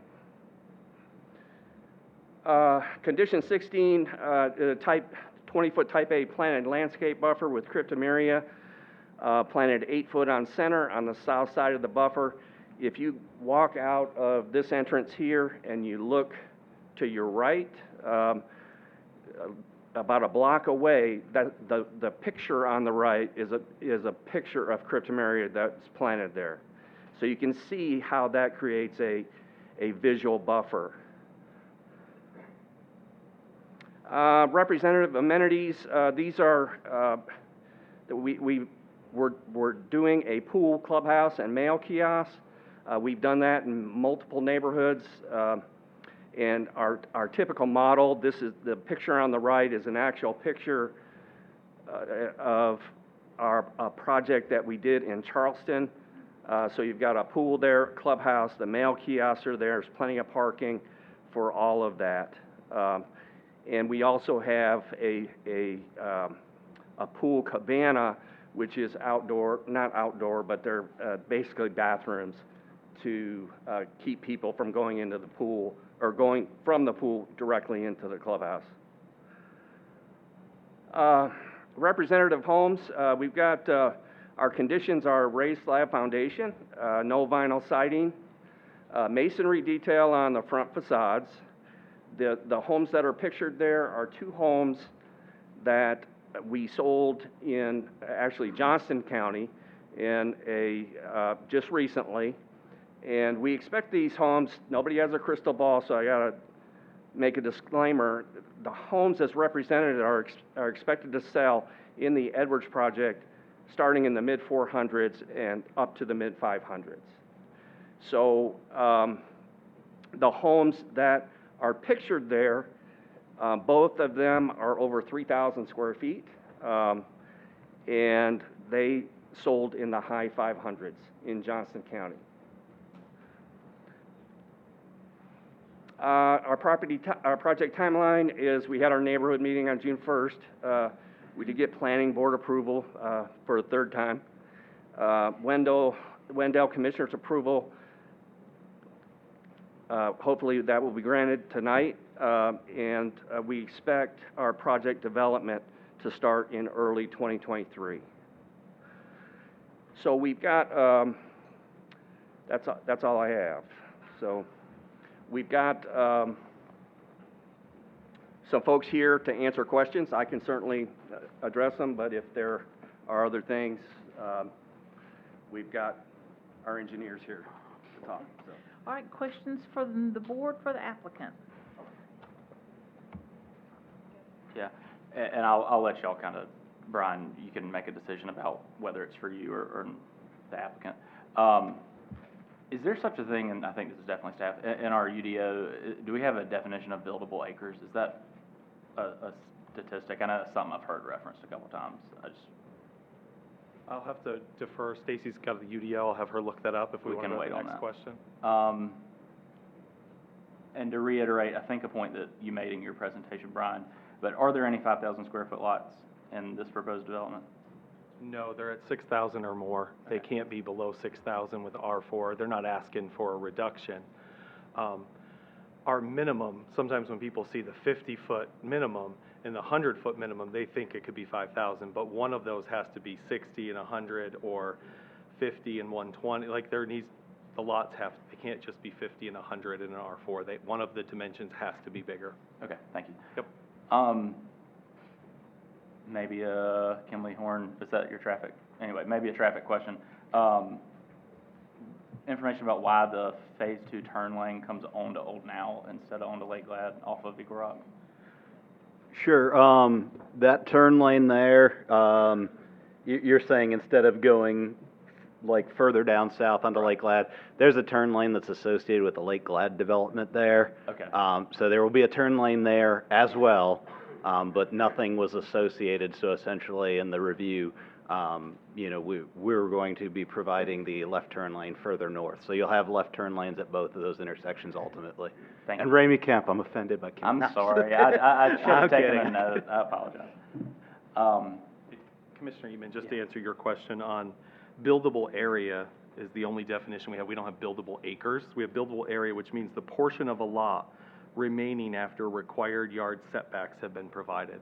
So that's more on an individual lot Lot. basis, not on a parcel basis for an Correct. entire subdivision proposal? Yep. Okay. And I'll tell you what I'm getting at and what I'm curious about is I've heard a bunch of numbers thrown around and I'm really trying to wrap my mind around them, and I know it's hard to correct numbers if we're not all on the same page about a definition. So I'm not asking you to do that, but what I'm really trying to think through is I've heard that 52 of the 121 acres are buildable, or half of the 121 acres are buildable. Is there any statistic in that realm, or that either you or the developer are interested in proposing your own version of, just so I can hear everybody's perspective and think about them? And if not, that's really okay. It's a made-up number from the perspective of the proposal and the requirements of the UDO, but So- just curious. Yeah, so on their plans, give me 1 second. Total number of units, 263. Total acreage in lots is 51.91. Okay, so maybe that could be a connection to that 51 or 52 number. But I that will, heard. I will say the rumor that all their open space is floodplain is not correct. Okay, thank you. Acreage in lots, is that what you said? Acreage in lots, which doesn't include streets, sidewalks, open space. Okay. Yes. I'm gonna write that down. And that's been on their plans. It's in their plans. You said that's 51 point, 51.91. okay. Question that I got in the last week that I thought was a pretty interesting question and made a lot of sense to me beyond just this development. But when we have front entry homes with front, and obviously every home has a front setback, even if it's 0. What is our standard front setback on a front entry home? And where I'm going with this is the length of the driveway from the back of the sidewalk to ensure that even a long pickup truck would not block the sidewalk. I'm thinking that's 18 or 20 feet probably. So traditionally, in R4 zoning, the front setback is 25 feet from back of sidewalk. So that And would it be. is from the back of the sidewalk. Yes, That was gonna be my next sidewalks in question, our so I was right of gonna way, make it's sure. not their property, it's our right of way. Okay. Yep. And So is that what it is in this? 25 feet is what they're proposing. They did not ask to adjust that. Okay. And in many neighborhoods, it's at a minimum 20. So you'll see for townhomes, we do a front and a back setback. If they're alley loaded, the driveway has to be 20 feet. If it's front loaded, they have to be 20. In R4, it's 25 feet. I'll just say, from a broader perspective, I think that's something that, give you a heads up, I'll probably continue to bring up. I think 20 probably is a little bit tight, from the perspective of a full-size SUV or an extended cab pickup. And I wanna make sure that we're putting money into sidewalks and maintaining them, that folks can use them. So Yep. I'll bring that up if that is not the case in future developments, and I'd Okay. love for you to communicate that to developers on the front end. But I'm glad to hear there's 25 on this one. And then side setbacks on homes. I've heard a little bit of concern about, especially placement of HVAC units between homes when they're close together, and access between homes for fire response. Can you just talk a little bit about that, but specifically I want to make sure that you touch on fire department involvement in TRC. Yep. So Fire Services does participate in our TRC, Wake County Fire Services, but also the Wendell Fire Department both. The side setback for this proposal is 10% lot width, which is our standard UDO for R4. So if the lot is 60 feet wide, 10% lot width. So, my math is 6 on each side, Right. to meet the requirement. So 12 feet between the two. Yes, so 12 feet between the neighboring house. Now, HVAC units can vary. They have to meet state building code. The town doesn't have a code on where an HVAC has to be placed. they vary based on the size and the location. So there are some in Wendell Falls that have a 3-foot setback on each side, and the AC unit can still be on the side based on the size of the AC unit and what the manufacturer recommends for clearance. Now, access to those still have to be maintained. We also required vegetative screening around those AC units. But the majority of them, in most of our new neighborhoods, the AC units are in the rear yard, traditionally by the deck or the rear patio, but they can be on the side based on manufacturers. It's, as long as they meet state building code, there's not a special Wendell rule that says where we tell you to put your AC unit. But state building code would? Yes, speak to based on the manufacturer's guidelines of like airflow and distance from things, yes. Okay. And then the final one is sort of something out of left field maybe, so you can think about this one a little bit more if you want and come back to it. But sort of looking at the map of this property and some adjacent things, it's my understanding from the county tax maps that there's a parcel between this one, the Edwards property, and the Glen on Hollybrook, or at Hollybrook, that looks like it's basically just Buffalo Creek, but it doesn't, I'm not an advanced title research person. I can't just click on it and tell who owns it. I'm curious, and where I'm going is in the possibility of some sort of multi-use connection being facilitated for, even if it's in the future, between across Buffalo Creek, whether that's a boardwalk or, you know, ideally something that could accommodate golf carts, strollers, pedestrians, bicycles. Can you just talk a little bit about what we know about who owns that piece of property, especially in developer thoughts toward that as well, about whether or not that's something that could be accommodated from a preserving an easement or transferring an easement to the town? So in IMAPs, you cannot see who the property owner is because the property owner is in Johnston County. It's a remnant of a parcel that the majority of the parcel is in Johnston County. So it does not show up in our IMAPs. It is, as you mentioned, Buffalo Creek does go through there, and there's wetlands and other sensitive areas. As far as a pedestrian connection over to the Glen and Hollybrook, I would ask the applicant to add a future 20-foot greenway or multi-use path easement that could get us towards that property, and then we would have to certainly work with the middle property to get it over to the Fred Smith project. And was there ever any conversation with, I know I'm getting off page a little bit, but with the Hollybrook project, the Glen, about any sort of connectivity south?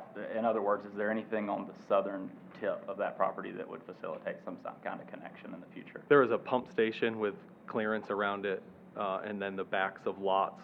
But I could look at where the street stubs are. I don't have them, I can't figure out, but we could look at that. That's fine. Well then, yeah, I would, when it's appropriate, like to ask the applicant about their willingness to add based on staff, work with staff, but to add some sort of easement that would be dedicated for that future. And if you really want to build one, then you can tell me that too, but you can talk to me about your thoughts.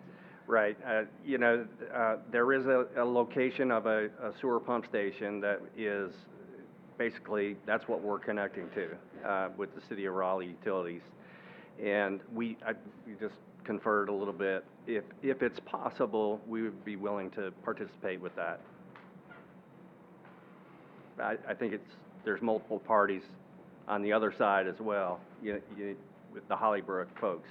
Sure. I kind of think of this sort of like the reserved right-of-way on the northern side of the property, that if we could check y'all off on the front end and take care of those next two parcels at some point in the future, I would love to think that y'all were willing to make a commitment to reserving the right-of-way now, and, it might take you out of having to be part of, you wouldn't necessarily have to be part of negotiating those. We could do that. I think there are, as Brian mentioned, the entire back of that property down to the creek there would be impacts for that connection.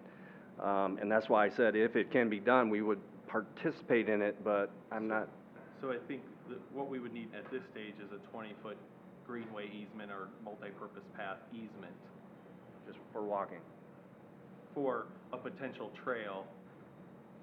Certainly there are permitting requirements that would, environmental permitting requirements that would have to be taken care of later. I'm just talking about going ahead and put on the map that this corridor exists, Right. Whether or not we can use it, I know we gotta have a few more steps to determine, and, yeah, go ahead. That's a point of clarification. Is there a sewer easement to the property line and extending on? There will be, yes. Typical language with City of Raleigh sewer easements within the town includes the right for a recreation easement within the sewer easement, is standard language. Right. So we'll double check that and make sure that's in place. That would also be a disruption through the wetland area and may assist in an appropriate place to put a recreation connection across there. I would say that from a cost-effectiveness standpoint, running one up Lake Glad Road, a greenway up Lake Glad Road, and connecting at the future bridge replacement coming into town would be a more cost-efficient manner than crossing Buffalo Creek. I like that idea too. I'd love to have them both. I think my two questions, Mark, that's really helpful clarification. One would be in that standard language for those sewer easements, does the recreation allowance include built structures? I'm thinking something in the line of a boardwalk or a bridge. And then second, what's the width of the easement? Their easement's 30 feet. And so my point being, I want to make sure that if we're saying, You can improve on recreation use on the easement. In the event they have to disrupt your improvement to repair their sewer line, you're responsible to replace the recreation improvement that they damage.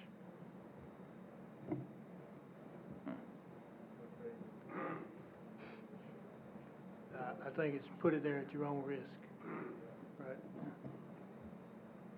knowing your cost effectiveness consciousness, we might not want to build it on top of a place that it might get torn down by the city of Raleigh without us knowing.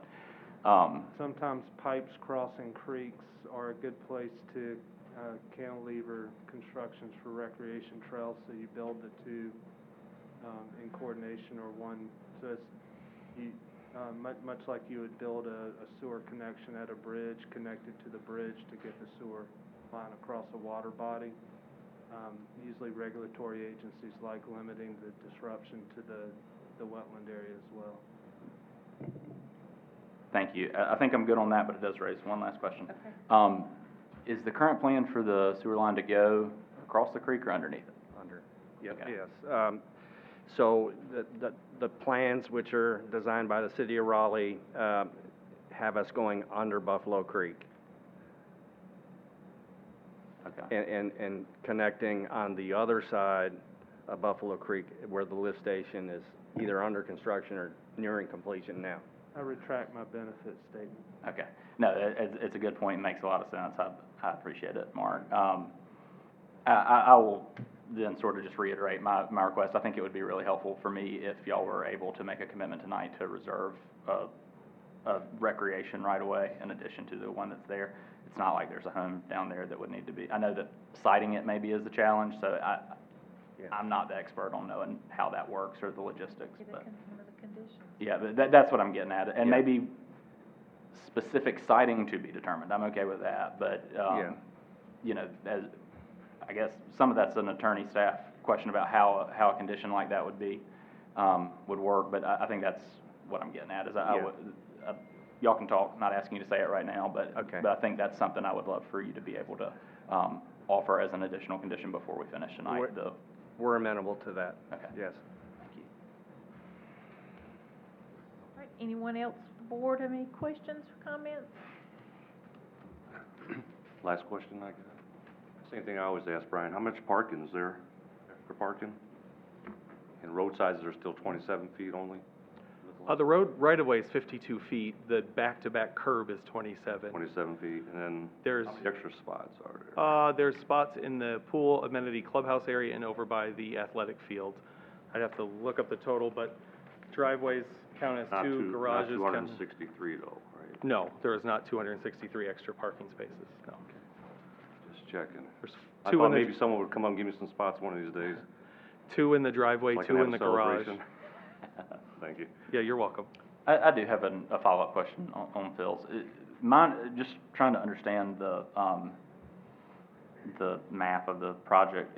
I see a note about on-street parking. Can you just, I guess, you don't have to explain the note that I'm looking at because you're not seeing what I'm looking at, but can you just, is there on-street parking at all? Traditionally, no, there is not on-street parking. Okay. That's because the road's only 27 feet. If you did 30-foot roads like in town, the older sections, you could park on the road. And I'll just reiterate, if you want to take a look at what I'm talking about, there's, in the bottom left-hand corner of the big map, there's a note with the local street cross-section underneath that says on-street parking permitted on both sides. Pull it up on the screen for Yeah. one. Thank you. Yeah, so I'm looking sort of halfway down on the far left side of the screen, those two cross-sections. Okay. Is So there, they did not prohibit it except on the one-way streets. So there is parking on the street. okay. There's some, Except on the one-way street. Thank you. Yep. Anyone else from the board? Oh, did that first question, did we come back to that, or are you still, or no, we talked about Build-A-Baker, sorry. I knew there was something you were gonna come back to, but you didn't. Never mind.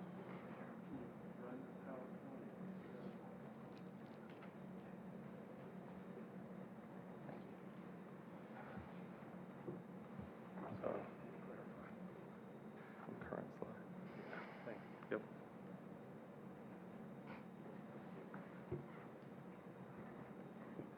Did you have, yeah, go ahead, Commissioner Joyner. This is Brian, or the applicant, because when I speak to I see the phasing broken out, but the projected timelines on phasing. We don't have, in planning, we don't have any guidance on the phasing. I'll let them. Yep. So, the method of the phasing is, the first phase is where we do all of our entryways and off-site improvements, and it includes a number of lots. What we're planning to do is build this project out in 4 years, selling approximately 60 or 70 homes per year, which is a fair absorption rate in Wendell, and for our other communities. But the first phase also includes a lot of infrastructure to connect the sewer, as well as the off-site road improvements and bringing water down Lake Glad Road to the site. We're putting a 12-inch water main in all the way back to town. And beyond the first phase, it just goes in buckets that logically make sense of X number of lots, typically for 60 or 70 lots each for next year's sales and build-out. And so that's our plan as far as phasing. So we have 4 phases. I think this one would be for either Mark or Brian, but, so the adoption of the street based on the phasing, we'd still wait until the end to do the, like, formal adoption of the streets?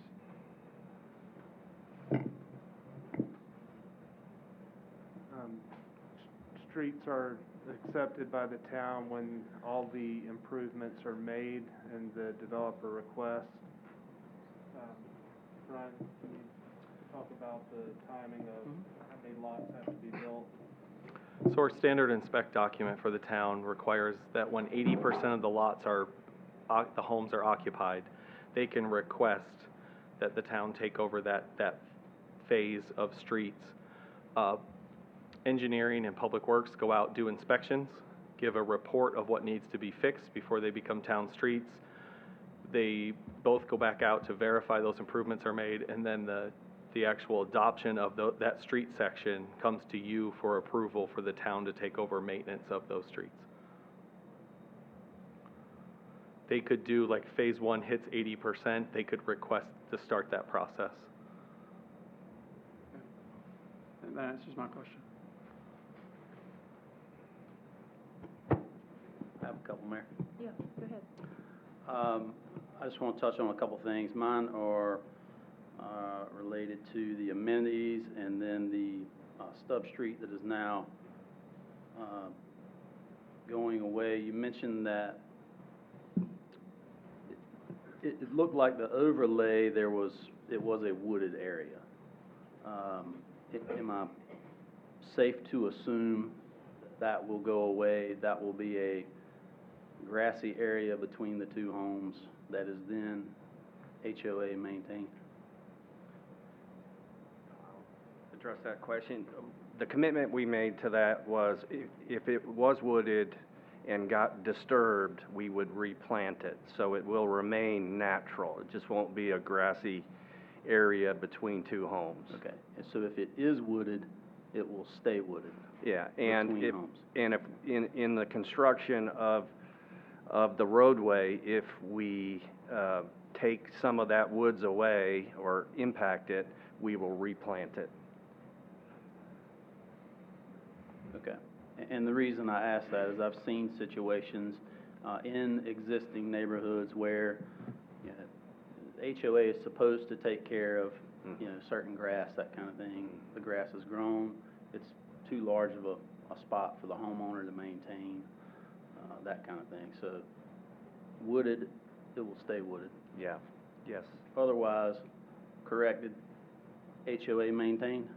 It will be HOA maintained, yes. And at True Homes, when we develop our own communities, we set up the HOA and actually deed common area properties to the HOA, and we hire a professional management company to take over those maintenance.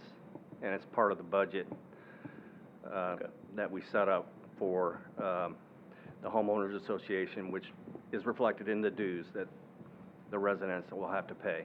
But in this case, the town will still have the right of way. That's correct. For that space. Okay. Amenities question. The athletic field, I'm seeing it's a play field. I've heard it's an all-purpose amenity field. Is it just going to be a grassy area, or is it going to be a legitimate athletic multi-purpose field? It's meant to be an all-purpose field so that people could go out there and do active recreation type things. It's not just a picnic area. So it's meant to be again, all-purpose, so people could go out there and throw a football around, play soccer, you know. It's a fairly large area. Okay. With the shelter? With the picnic shelter that's shown there. Okay. And there's also a mail kiosk, and there's parking on the plan there, and there's also a mail kiosk for that side of the street in that area as well, that's being put there so people don't have to go across Lake Glad Road just to get their mail if they live over there. So kind of accommodated that in that same area. Okay. And then the pool, you addressed that. You have two, you have the clubhouse and then I guess, cabana, bathroom area, for lack of a better term. Yeah. I do want to ask about condition number 2. We're at 2.16. Why do we have number 2 there? I guess that's my question.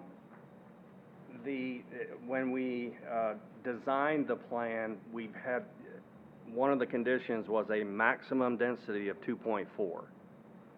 And that was based upon X number of units that when we did a sketch plan, we were going to initially get more units. Now with the amenity areas and the larger lots that we've done, that actual total number of lots has been reduced in the community by 13. So it was just a condition that didn't reflect the updated, there was no change to the condition? That's right. To update the plan. So it would not be out of the question to change that to 2.16 or 2.2? Yep. Okay. Yep.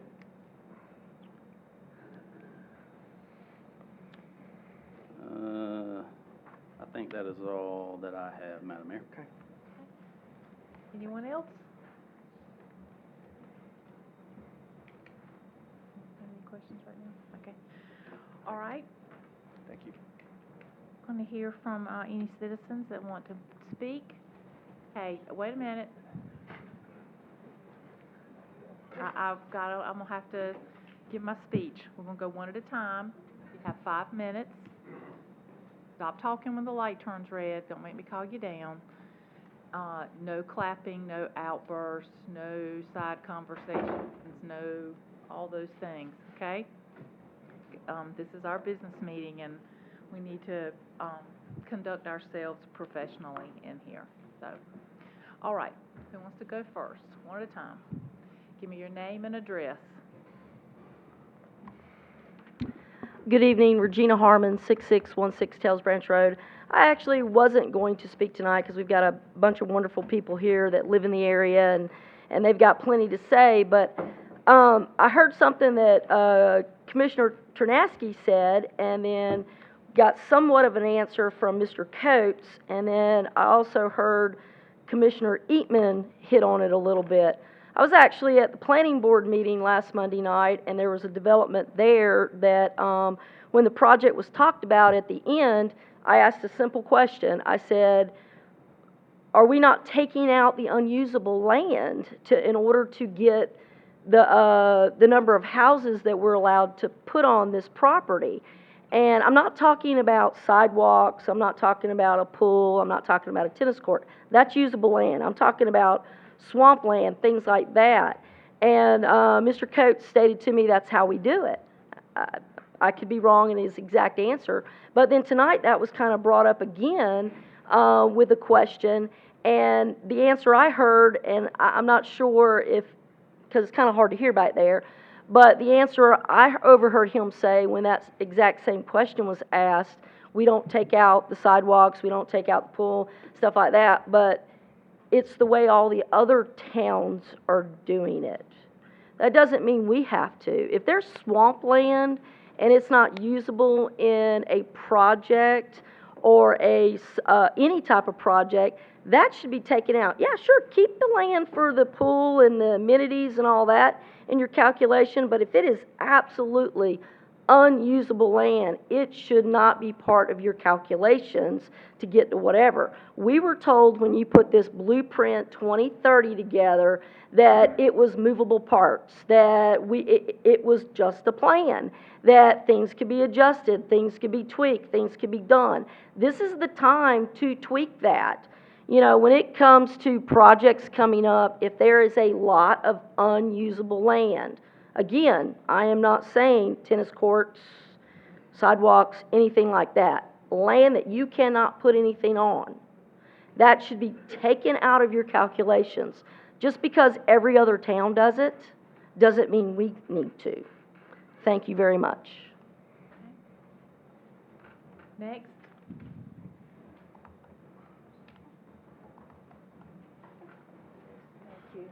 I know you're getting tired. My name is Carol Jurgen, and I live at 113 Combs Court, Wendell. My home is located on the north boundary of the Edwards Master Plan. Small town, big charm is a slogan used on the Town of Wendell webpage, and indeed, it is a true description. On July 4th weekend, many of us enjoyed celebrating together at the first ever Wendell Community Park fireworks event. All ages were represented, young families with little children, many in strollers, were all in high attendance. The event was a great success for Wendell. Big charm. The charm factor is also evident in the people of Wendell, such as a man named Richard Honeycutt, the previous owner of the Edwards property. He graduated from Wendell High School in 1942, went to serve his country in the U.S. Navy. At 20 years of age, on June 6, 1944, Richard was at the helm of a landing craft on D-Day, dropping off tanks and soldiers on the beaches of Normandy. Later, he fought in the Battle of Okinawa in the Pacific Theater, the last major battle of World War II. Richard returned to Wendell and married his high school sweetheart, Frances Martin. He worked 20 years for Monk Henderson Tobacco Company, 19 years for Champion Products, and then in retirement, he and his wife Frances opened a small business here in town. For a lifetime, Richard Honeycutt willingly served his hometown and his church community, and like so many others of the greatest generation, he seldom, if ever, talked of his wartime duty.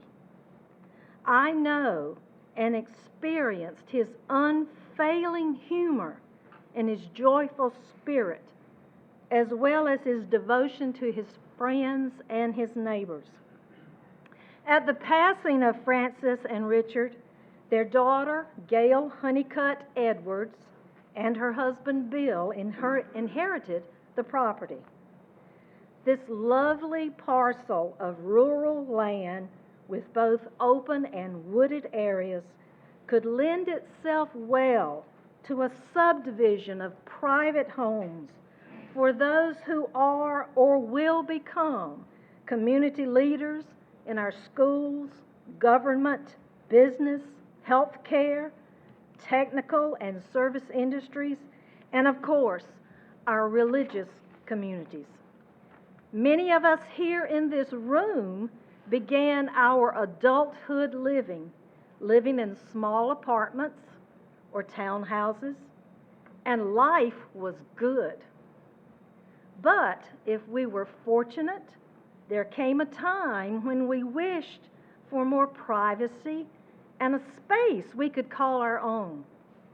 Maybe a modest backyard for children and friends to enjoy, and a driveway that accommodates vehicles of visiting friends and relatives on Sunday afternoon.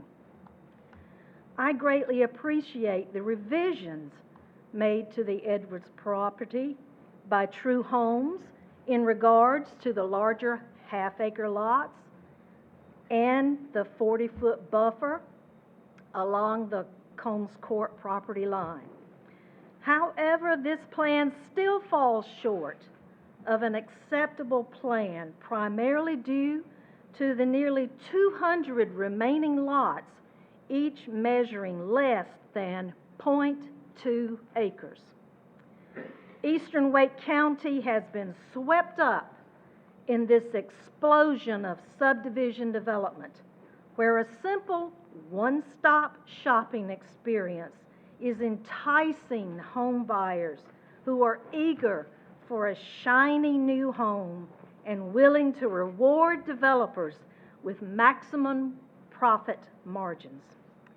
Please do not approve the Edwards property rezoning annexation request.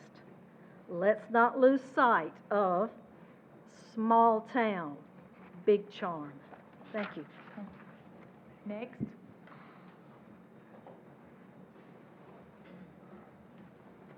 Wayne Norris, 207 Wyeth Lane, Wendell. I just wanted to reiterate what I was explaining earlier about this subdivision. The engineering company states that there's 2.13 units per acre for this subdivision. Actually, there's 51.91 acres being used out of 123 for homes to be built in this subdivision. So basically, allowing swampland and ponds and non-usable land to be included in this is certainly not acceptable. It is up to this town board to come up with a plan to give the ETJ citizens, as well as the town of Wendell citizens, the ability to see exactly what a builder is proposing. This is a builder's paradise. We have thousands of these small lots being developed right now in Wendell. There's unintended consequences that's going to take place, and it's gonna be too late at that point to do anything about it. So please turn this subdivision down as it is now. A couple of other items. The street where the houses butt up to Combs, in the MRL-1, page 48 of the package tonight, basically states that blocks cannot exceed 400 feet. That street, I believe, is around 1,100 feet for that block. So that's out of compliance. I stand to be corrected, but if you look at the map, I believe you can count that up and you'll see that it's probably 900 to 1,400 feet. So that block is out of compliance with the blueprint for Wendell. And I believe that's on page 48. Also, as far as the intersection for entrance and exit to both sides of Lake Glad Road for this property, under Chapter 9, intersections 9.8, item E, number 1, basically reads, installations with major thoroughfares shall be at least 800 feet apart, measured from center line to center line, where posted speeds are more than 35 miles an hour. There is a final statement I'll talk about on that sentence in just a second. There's roughly less than 400 feet between those two intersections. We have language here that says that this shall be no less than 800 feet. Again, that's section 9.8, item E, item number 1 under that. So basically, you have traffic leaving the large body of the Edwards property onto Lake Glad Road. Right across the street, you have the remaining property of traffic trying to come across the street. And those intersections are less than 400 feet apart. Traffic coming down Lake Glad Road, 45 miles an hour.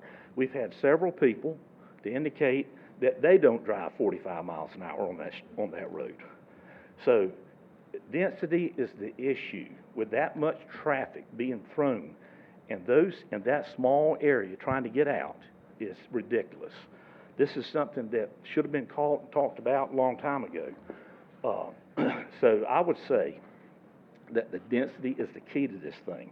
This board needs to develop some type of method or mathematical equation where the citizens can see exactly how much property or units being built per acre. Under that blueprint for Wendell, it clearly states in that area's zoning is 2 to 4 units per acre. They don't add in swampland. They don't add in giant quarry holes or anything like that. It's ridiculous not to have something that's not builder friendly. It's as if everything that the builder asks for, they get. There's several waivers that's been asked for this subdivision. We haven't said a word about that tonight. Several waivers. One of them deals with the environment. So this is something that we need to look at seriously. We have rules in place for a reason. Over thousands and thousands of hours of development by people like you and people before you and engineers that basically said, these are the rules that we need to move forward with. And if we grant waivers to every builder that comes along, why even have those rules? So I ask you to turn this down. Thank you. Next.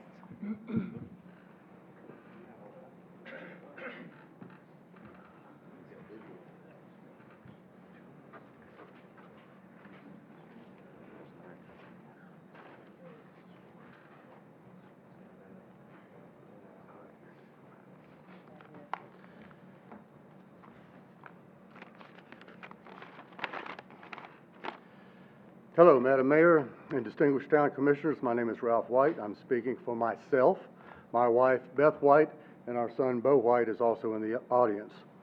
We own a farm that adjoins the Edwards property. The minor improvements along the Blair Hills boundary is not sufficient even if those improvements were extended throughout the entire planned development. All the reasons that this plan was unanimously voted down last year still apply, and are valid for voting this plan down as well. The bottom line is that the overall density of the project is just unacceptable for this area. Wendell needs some inventory of large home sites for larger homes, and this is the ideal location for them. But tonight, I'm going to explain additional reasons that have come to light as to why you need to vote no to this project. In January, we hired a surveyor to research, survey, and mark our easement boundaries. He recorded the survey with the Wake County Registrar of Deeds. The survey shows that the actual southwest corner of the boundary between the Jones property and Edwards property is approximately 55 feet from where it is shown on this development map. The actual boundary line is a straight line defined by the 2 iron control stakes between the Edwards property and our farm straight to Lake Glad Road. If I can show you on the map here, the 2 control stakes are here and here, and it's a straight line up here. As you can see on the development plan, this line eases off to the left. This has major implications for this plan. First, it means that a long pie-shaped slice of land, approximately 1.1 acres in size, does not belong to the Edwards. It belongs to the adjoining landowner, Lucius Jones.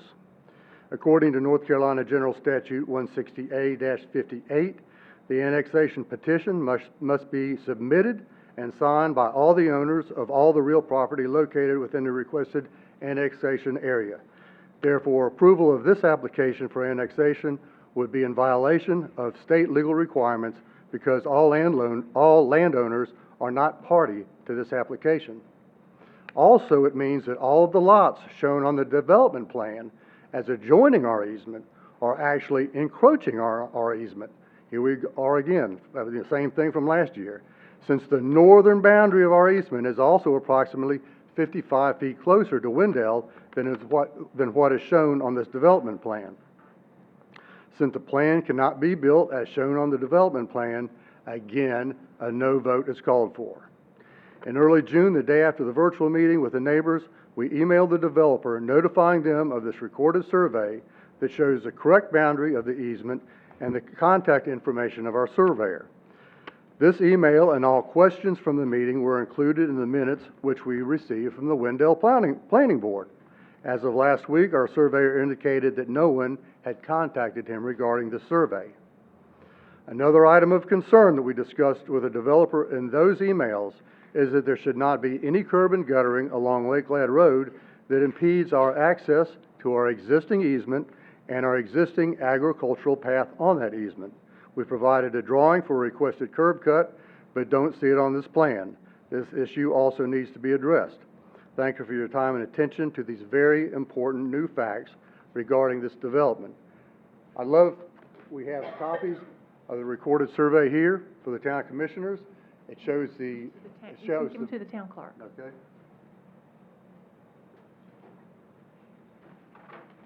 And we'd love for you to take the time to look at this visual aid that shows the proper location of our easement, the slice of property that doesn't belong to the Edwards but belongs to Lucius Jones, and the fact that our actual easement is being encroached by all the lots that are shown to be adjoining our easement. Can I leave this up here also? You can leave it But I'd also with like the to give it clerk. back.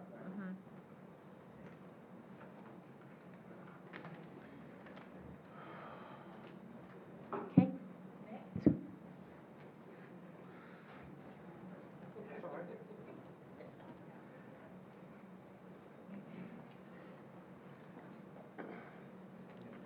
I'm probably not going to be, Pat Rockwell, 107 Combs Court.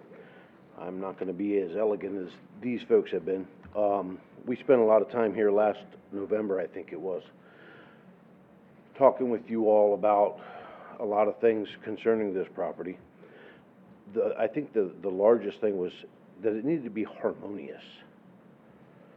We had a lot of different people come up and talk about a lot of different things, and I'm sort of taking it personally, so I'm trying to hold back my actual personal feelings about this. I feel I'm being insulted by this line of houses that they drew along the Combs Court and Wythe Lane. That's not what we were talking about. We spent our family time here discussing this because it was that much of a concern to us. And this, True Homes, I feel insulted the world out of us by saying, oh, well, let's just fix theirs. No, it's the property. It's the whole project. It's not just us in Blair Hills. Obviously, you've heard a lot about it through all these other people talking. Then they come up and say it's 2.6 per acre. Look, I'm not good with words when it comes to bull malarkey, but I'm going to tell you what, it's not 2.6. Do the math. There's 4 houses per acre minimum, is what it boils down to. I don't like being lied to, and I don't like being told something that's not right. So I'm sorry I'm getting a little upset, but this is ridiculous. We're smart, we're adults. I don't like being lied to. And I don't like being upset, especially in a professional forum. But man, I sat here just stewing while they were talking. I don't know what you guys are hearing that I'm not. And I'm sorry if I'm hearing something different and I'm wrong. But if I'm right, you guys need to vote this down. Something is not right about this. And it's not, again, we go over this every time. It's not about we don't want growth. We want the right growth. The impact on this community and this town is already being felt all around us. The amount of time we have all spent trying to work with you all and give you our opinions, our thoughts. My wife spent all of this weekend gathering information about all of the projects going on in this town. I didn't get to see her. We're spending a lot of our personal time, just like you all are. We appreciate you. We wouldn't be here. We're doing the same thing you are. We're just not doing it where you are. We do care that much about this town. We need you to consider what we're dealing with from our perspective as well. You're here for us. I know we're in the ETJ, so, which again bothers the world out of me, but I'm not going to go down that road. But we can't keep doing this. And you're going to impact this town more than you know. And again, some people might not care. Might be about power, money, I don't know. Whatever. But if you do care about this town, please consider what is being said. I would love to have applauded many people here because they're a lot better at this than I am. I'm a little emotional right now. I just don't like being lied to or being played. That's just as plain of English as I can say. So please consider everything that's been said tonight. Come back with a better plan. There's a better plan to bring better housing to this area. Thank you. Will you repeat your name for me, sir? Patrick Rockwell. Thank you, sir. Okay, next.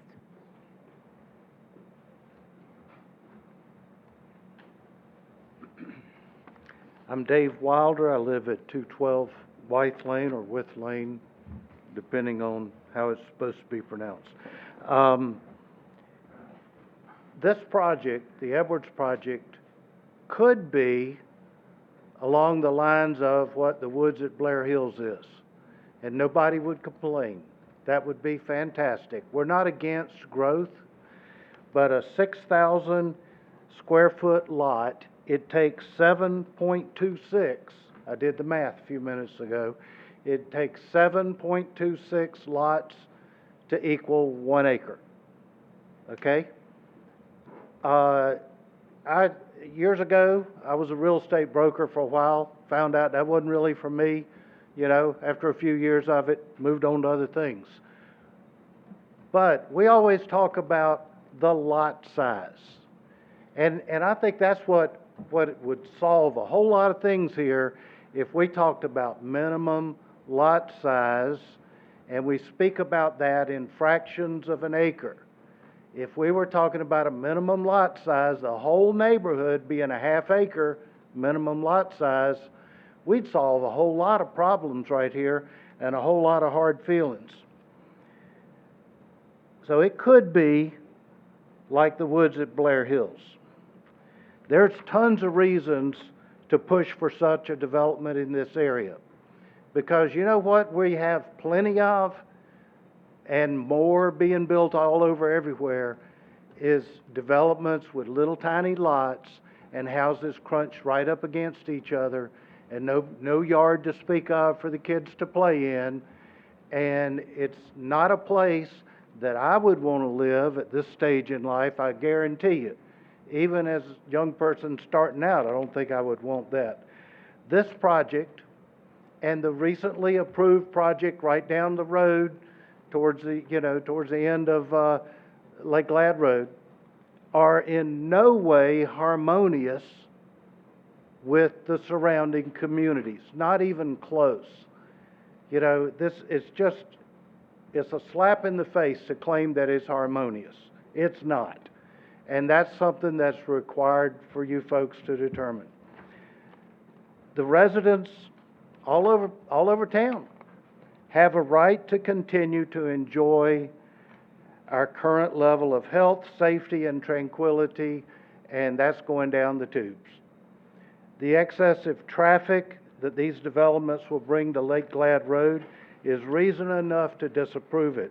But there are several other reasons that are just as significant, and I want to speak to one that not only is about this development, certainly this development, but others as well, and that is flooding.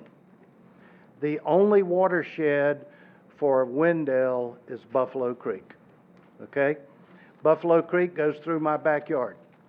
In the space of about 2 years, we've seen the max where it comes up into our yard when we have a heavy rain or several days of rain. You know, it has gone from a minor inconvenience to a major problem. As far as depth, we're looking at about 2 feet of extra depth of water, but that's 12 or 13 feet of yard because we have a pretty good pitch, okay? And it's coming up further and further, and it keeps coming. Our septic field is going to be submerged every time we have a flood. And we have a flood all the time. When we get a hard rain, 3 or 4 days of rainy time, we get a flood. Now, why is the water level coming up higher than what it was? All these developments upstream and downstream. The water can only flow down to Lake Wendell at so much of a rate. There's several bottlenecks. It's only going to move so much water. You can put in retention ponds around these developments, and it helps a lot. But when you cover the whole land mass, basically, with impervious materials, roads, driveways, houses, the absorption rate goes way down, and you can't catch it all. A lot of it is going to go down, or it's going to overflow the retention ponds. The new development across the other side, Hollybrook, just down the road, just down the creek from us, has had a big impact. But, you know, you go upstream and it's everywhere. And we're about to put in this, right on Lake Glad Road, you know, the new Public Works deal and those apartments, and I'm out of time. But you get the point. It's bad and it's getting worse, and you have the opportunity to make a change, and you're backing us into the corner. We really feel like we're being backed in the corner, and the only recourse that'll be left to us is legal action. Thank you. Next.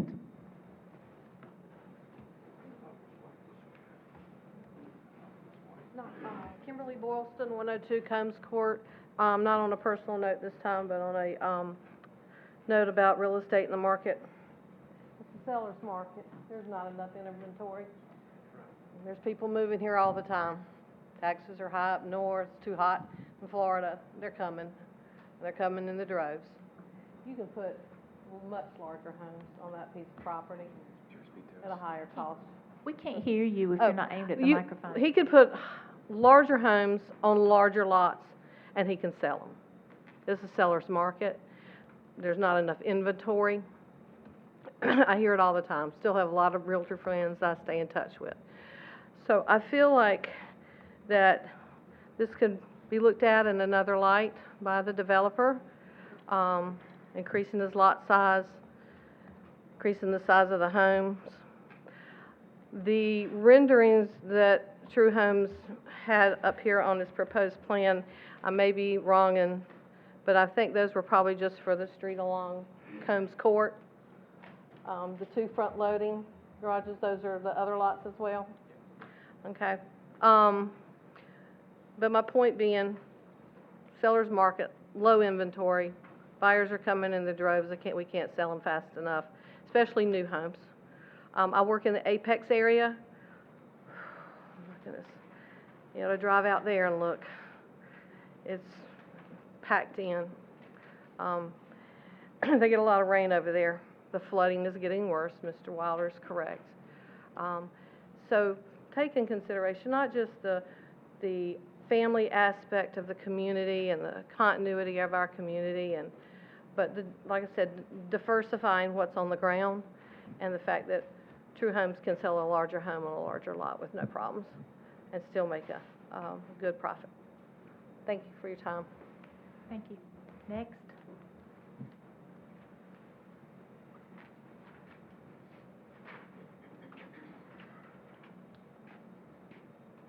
My name is Dr. Bo White. My family owns the farm neighboring the Edwards property. I'm currently a medical resident at UNC. I am not currently a Wendell resident, but I've always dreamed that one day I will be. However, as of late, the likelihood of that dream coming to fruition has been called into question with this proposal for rezoning. I would like to commend all of the citizens with their very thoughtful points on this topic for rezoning. In fact, I am an example of the housing progression that many before me have already mentioned. I'm currently in a townhome in Chapel Hill. However, for me and many of my co-neighbors, this is a temporary home until I finish my training and look for a more permanent community. While I hear about the rapid growth of Wendell in the news, unfortunately, these development proposals are not attractive to me or people like me who want a yard and forever home to share with my wife and hopefully many kids to come. I ask that the commissioners vote no to this proposal and instead look at building developments with larger lot sizes to attract citizens like me who are looking for a small town community to live, work, and provide health care to this community. Thanks. Thank you. Anyone else? Oh, yeah, I got it. Jason Williams, 201 With Lane. We got it. So, since the beginning of the year, we have passed some developments on the Lake Glad Road area. We've got some fine new townhomes coming up there at the start of Lake Glad, and then we just got us a R7 neighborhood that doesn't have a builder or a plan or really anything, but we passed it. We got us one. We've been looking for that R7 neighborhood on Lake Glad. And then we got this guy, the old Edwards project. Feel like we're here all the time over this thing. So I put the numbers together, and from the TIA of all three projects combined, we're going to add 5,000 daily trips to Lake Glad Road. Don't know if y'all have been out on Lake Glad Road lately. It's got a lot of curves, no shoulders, a terrible bridge that you can't barely get by two cars as it is.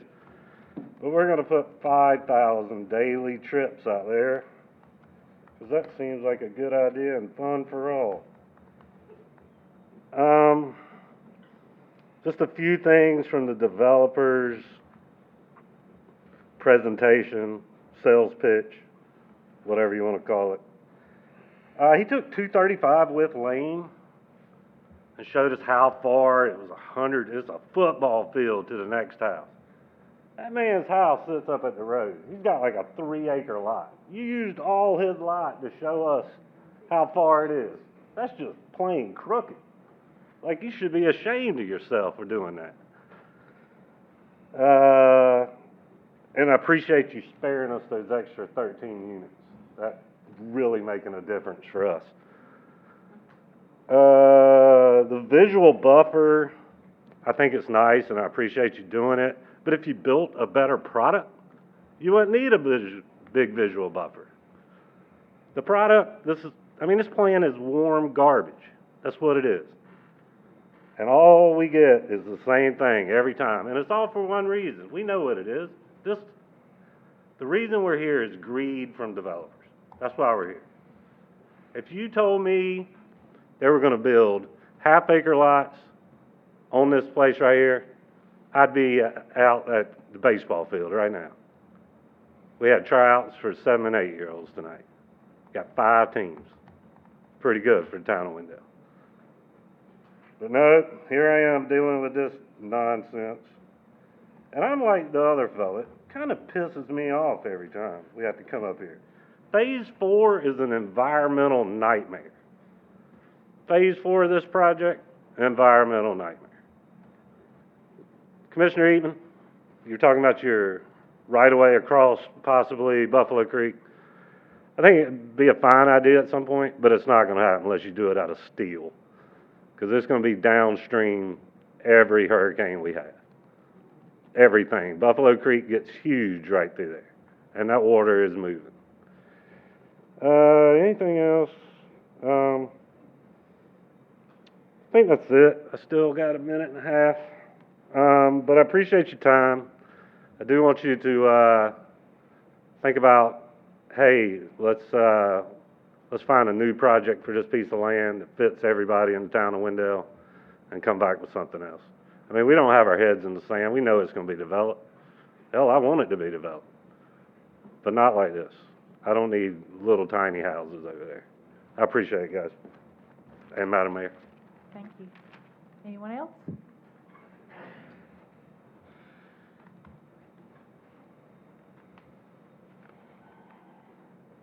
Mary Fish, 206 White Lane. In the last couple of weeks, I was told not to waste my time coming to this meeting. That without a doubt, it was going to be a 3-2 vote, no matter what anyone has to say from this community. But you know what? I find that hard to believe. I hope that we have commissioners that are sitting here that are representing the interests of this community and not the interests of themselves and builders. Isn't it pathetic to think that that's the rumor out there already before this is brought up? It's pathetic. You are representing us, not anyone else. The UDO states harmonious properties. This is not harmonious. I look at this, and it's like we have to keep repeating ourselves. I don't even know how we got back here. I really don't. I thought we covered this the last time, but once again, we're back. So we look at this. Once again, the majority of the homes are 1/8 of an acre. So you're talking about 8 homes per acre. The smallest lot in Blair Hills is 1.5 acres. So you tell me how that's harmonious. Tell me. The council needs to stick to the Wendell UDO. Former commissioner, interesting, this is a fun fact for all of you all. Transparency is what I'm getting at again. Former Commissioner David Myrick was able to change the proposed high-density area that backed up into his neighborhood within the city limits on Hollybrook and Maddox. Why is it that that happened? Why? I want you all to ask that, and that's what people in here want to know. We're concerned. We're concerned about how this entire development and how you all are not being there and listening to us. The proposed rezoning and development of the Edwards property offers no benefit to Wendell other than additional taxes. Wendell will not benefit from the utility extension or additional roads because the City of Raleigh and the NCDOT towns own both. Why should Wendell allow developers and builders to come in and take prime tracts of farmland and open spaces to only profit themselves. The governing board of Wendell has an obligation to protect its citizens and preserve its historic agricultural base. As Wendell has continued to grow, we've heard about the traffic on Lake Glad Road has already become an issue. Keep in mind that Wendell only has control over the road frontage of the proposed development, while the state makes the decision if further necessary road extensions or improvements are going to ever be made. This will only create a bottleneck on Eagle Rock Road that we have no control over. The density of this Edwards subdivision is not harmonious, again, with existing conditions. And I'm sorry if I'm repeating myself, but it seems like this is going on deaf ears. We propose this land to be zoned large estate, or at least minimally half-acre lot per home. We would be supportive of this. Today, our town has a great deal of land and infill lots within the town limits to develop. These high-density areas should first grow from the center of the town and then outwards, like a ripple effect. All the circle expands, the land density should decrease. The UDO calls for Lake Glad Road, Eagle Rock Road, and Old Nile Road areas to be rural and or agricultural. The UDO does not have this listed as high-density areas, so why are you proposing this now? The citizens of the ETJ never petitioned for this land to be rezoned or annexed. This will have a great effect upon all of us that live in this ETJ. I want to be sure that everyone understands that the topography and wetlands on the 121 acres of Edwards property, again, only has actually 51 acres of usable land. I have to say with Dave, just real quick, Dave, we have the same problem, land flooding already. We've already had beavers come into our property and pull down actually a tree, killed a tree. So someone we need to have before this is before it's anything done, there should be an independent engineer to discuss the runoffs. Otherwise, legal action. Thank you. Is there anyone else?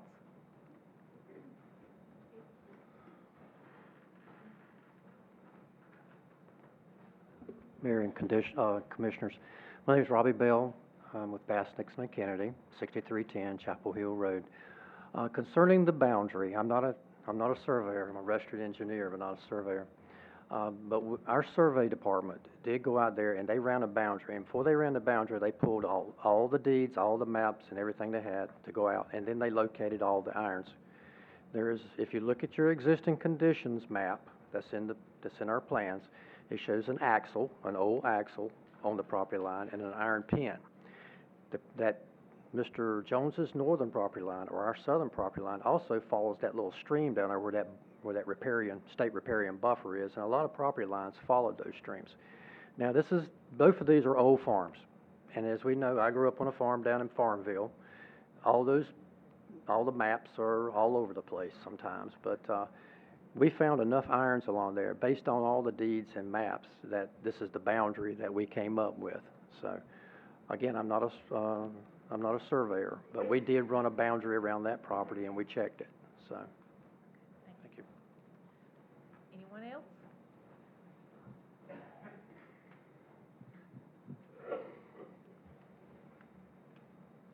Kathy Rockwell, 107 Combs Court. I guess I'm here to sum up. We're not against development. We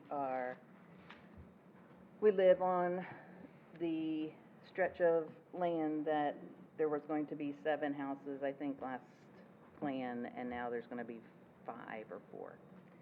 Great for us, not why we're here. We want the entire town of Wendell to be considered when you're approving more projects.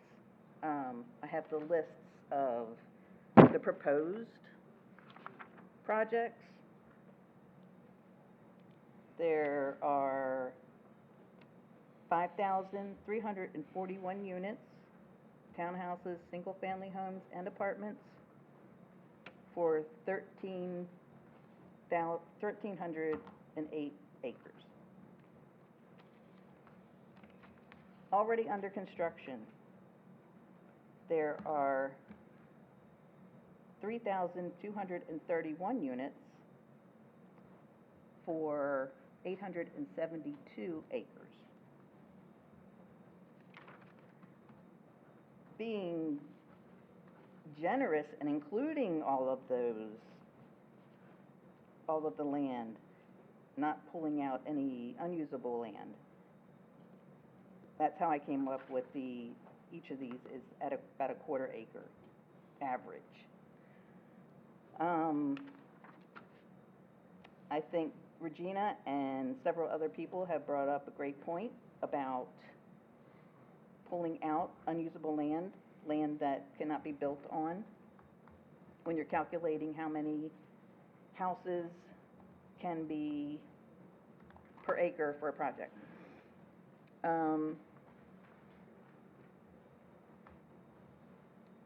And I'm concerned about your all's dedication to representing we the people of Wendell. So I'm going to ask you, one of you, any one of you, all of you, make a motion to amend the blueprint to remove the wetlands and any unusable property from the calculation of the density. This will show us where you stand. Are you with the builders, or are you with the citizens of Wendell? Thank you. Anyone else?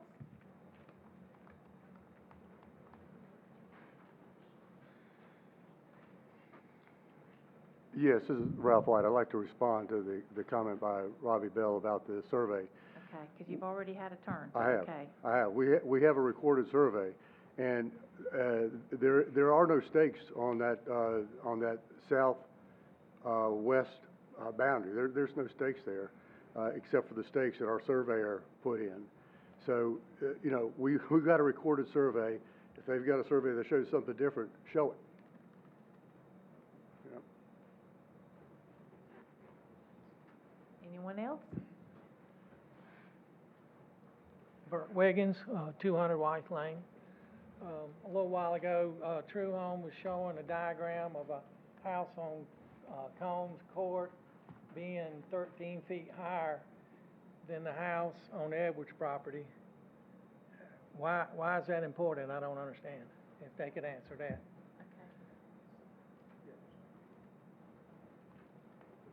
So, Rich Taylor with True Homes. The reason that elevation change is important is the homes in the Edwards property subdivision are lower than the homes off Combs Court and Width Lane. And it falls off gradually, but the trees start at the back of the houses going all the way down. So the effect of the vegetation barrier is greater visually. I can give a practical demonstration. If you're standing behind the podium where you are and someone sits down here, the topographical change, he may not be able to see the person sitting behind there. Correct. So the distance isn't that far, but because there's an elevation change, you may not see the physical thing. That's what they were trying to point out. Right. Okay, can I finish? I live at 200 White Lane. The Edwards property's probably 20 feet higher than my property. So he just said I'm gonna be at a disadvantage. I have a little over 3 acres. They're gonna use 3 acres to put 6 houses on, and they're all gonna be looking down on me. So, one house, I got 1 neighbor, other side I'm gonna have 6 neighbors, and they're all gonna be higher than me. And he said it was at a disadvantage. Would anyone else like to speak? Yes, sir.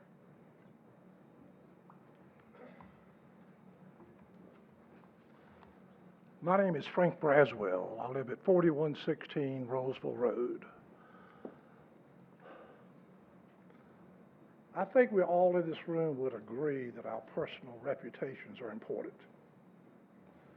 Were I an elected official in Wendell, I would have a responsibility to protect Wendell's reputation. I currently take the Wake Weekly paper.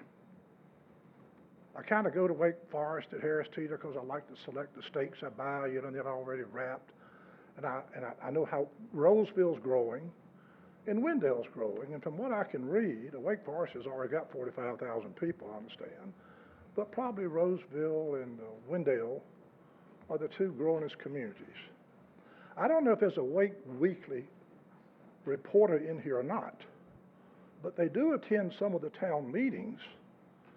And if they print in the Wake Weekly that Subdivision Edwards Acre has got 2 houses per acre, or two houses, 2.1 acres or whatever, that's misleading, and you got people who want to come and shop and look at Wendell, and they see 12 feet apart. I think we said each house is going to give up 6 feet, and they're going to look at a 12-foot bowling alley, and they thought they were going to get a half-acre lot.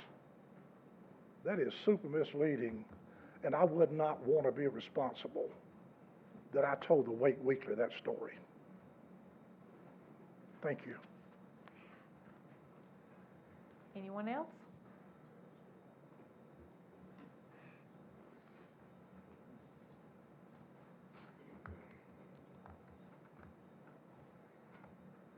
John Thompson, 656 Rockbank Loop in Wendell. Again, like everyone else, I believe that the town should revise how they are calculating, because it is misleading, because truly, True Homes can only build on 51.9 acres of land and not 122. And so but it's convenient for them to say and include that in the overall density, but yet at the same time throw it out and say, well, look, we're providing 42 acres of open land because of swampland, and they can't actually build on it. So we're being insulted again.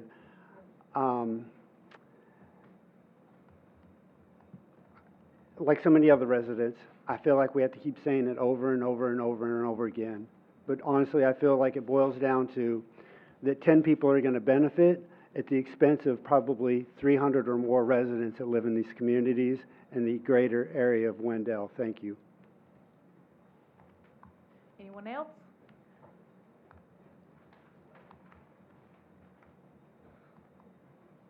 All right. Are there any additional questions and comments from the board?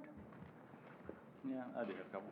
Okay, go ahead. Probably for staff, just a handful of things that I noted that were brought up in the comments that we just heard that I'd appreciate some feedback on. Start with the intersection distance on Lake Glad Road.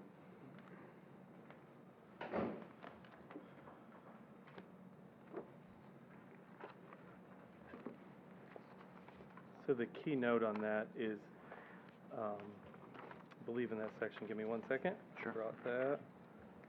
Yeah, so intersections 9.8 in the UDO. Intersections with major thoroughfares shall be at least 800 feet apart. Lake Glad is not a major thoroughfare, it's a major collector. So it falls under a different category. The distance between those two entrances, engineering measured those late this afternoon. They are 500 feet from intersection center line to intersection center line. And they meet the town's UDO requirements, and the plans have been reviewed by NCDOT. Thanks. And do you know what the standard is for a collector? It falls under, on major thoroughfares where posted speeds are 35 or less, intersections shall be at least 400 feet, still not a major thoroughfare. On all other streets, a minimum intersection spacing is 200 feet shall be maintained for all other streets. Thank you. You're welcome. I know there's reference to a condition that provided a waiver to the developer related to the environment. I was just curious if you could tell me which Yep. one that was. Yeah, the Wake County subdivision, Woods at Blair Hills, has no stub streets other than at the very far east, which the neighbors don't want connected. So their only other choice was to ask for a waiver in that street length. There's no way to connect to that subdivision because Wake County doesn't have the same stub requirements that we do when subdivisions are built. So the only place to connect was at the far east, and no one wants that. So that's why they asked for that waiver and a waiver to build that stub.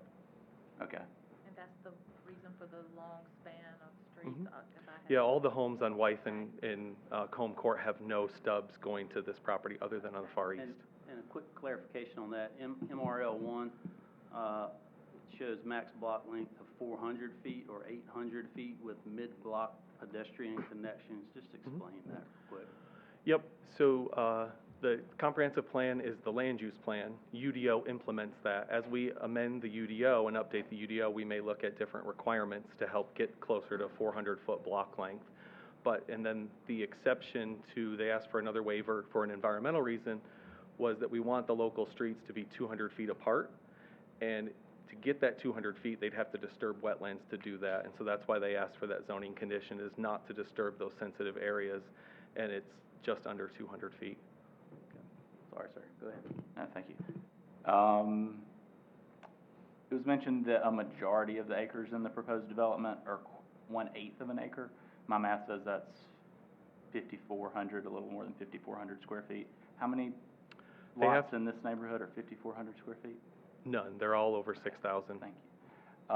And then I know that you've heard we've already gotten some feedback already from the applicant about the easement question, but does staff have any feedback or input you want to share about process or opportunities or sort of what's the town's role in that If conversation? the applicant and you all would like a condition that states they'll provide a 20-foot greenway.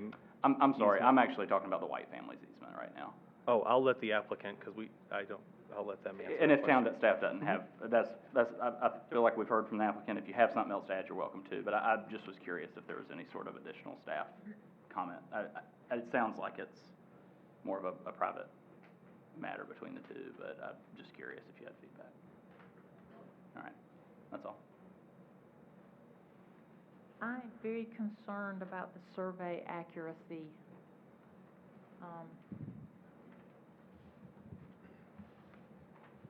If I may.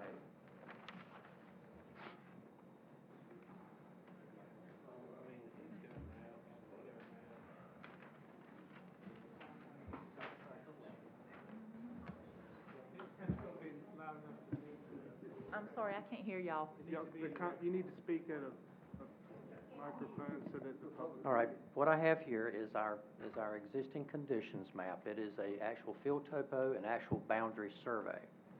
It shows both our tracks here.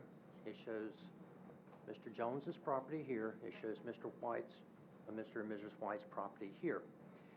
The path that goes back to Mrs. White and Mr. White's property comes through Mr. Jones's property, comes up, and it follows. You can barely see it. There's some dashed lines underneath that red line that I just marked. It follows that line almost right on top of the property line and then dives into the White's property. Our surveyors found an old axle.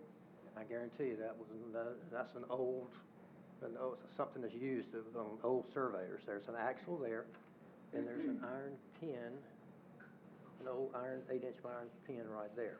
They're both on that line. So when you've got 2 points like that, it pretty much defines it. Plus, the property lines follow this little stream right here, and a lot of property lines followed old streams and old paths. I understand all that. I'm just concerned about, I'm concerned about the fact that there's some discrepancy, and there's a recorded deed that says otherwise. That's my concern. Now, Sure. Microphone. The property boundaries. Okay, so, all right, so there's a control stake here, and there's a control stake here. There's an an axle there, and there's an axle there. There's no axle up here, here, or here. There is an axle here. And if you put a straight line across this, from here to here, you'll see that this flares out. That this follows the line of this telephone line, which goes through the middle of the irrigation canal. That irrigation canal is completely owned by Lucius Jones. The line goes straight from here to Lake Glad Road, and the pin is there. So Still having our meeting. Oh, sorry, well, we got left out. Well, I know, but we can't. I can show you on the map. This line, if you continue this line straight, you don't follow this telephone line right here. If you follow this line straight right out here, it goes right out here to Lake Glad Road, and that's about 55 feet off, which means that the northern side of our easement is also 55 feet off, and every one of these lots right here encroaches on our easement. But this pond, there's no part of our easement that's in that irrigation pond. No part of it.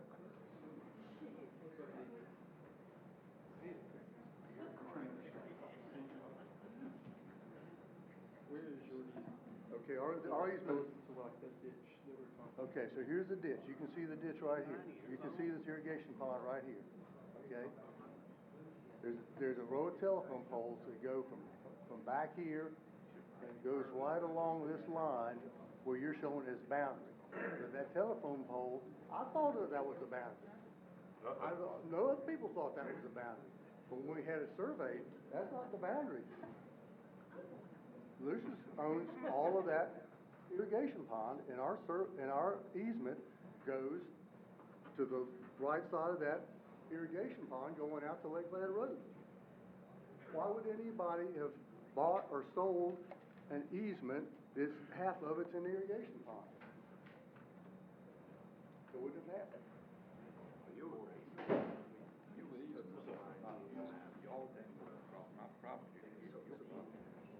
No, it's all marked. I've had it marked by a survey. It's all marked, and I get back to most of that. There's still some places I'm still working on improving.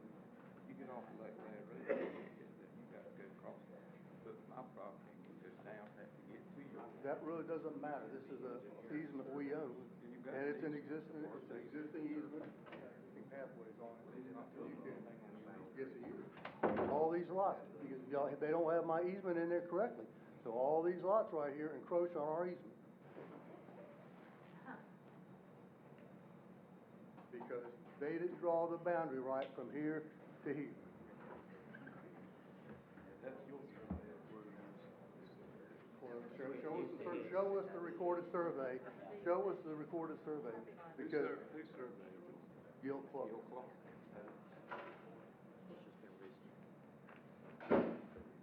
But you know, we got a deed, well, anyway,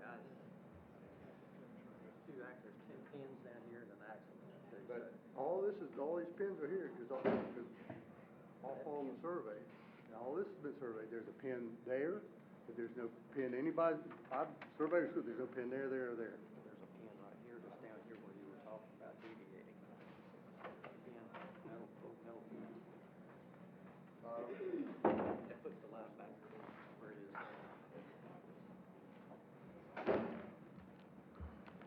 We got a recorded survey.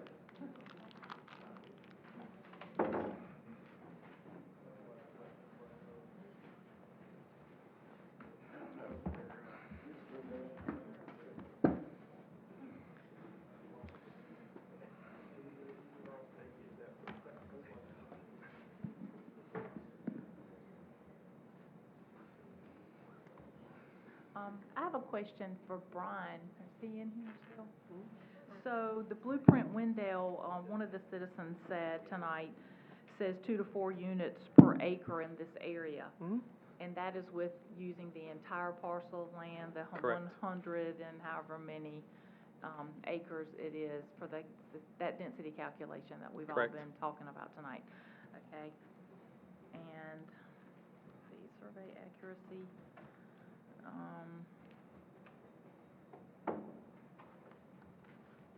can you talk a little bit about someone brought up something about curb cuts on Lake Glad Road? I heard, Yeah, that I had was to do with, riding real hard. yeah, the UDO section, I think 9.8, where it says major thoroughfares need to be 800, the intersections need to be 800 feet apart, but it's not a major thoroughfare. Okay, right, okay, I've got it. Okay.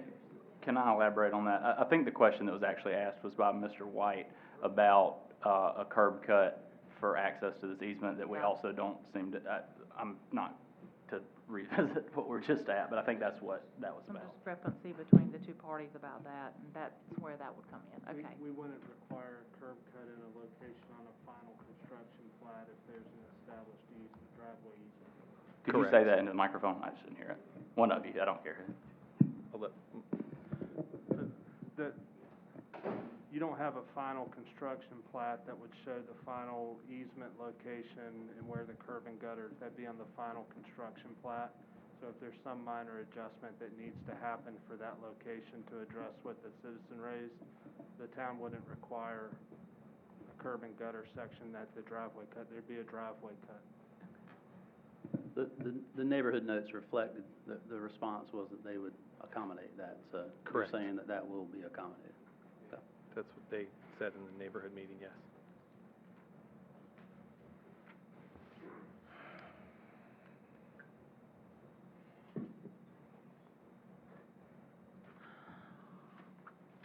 Are there any other questions from the board?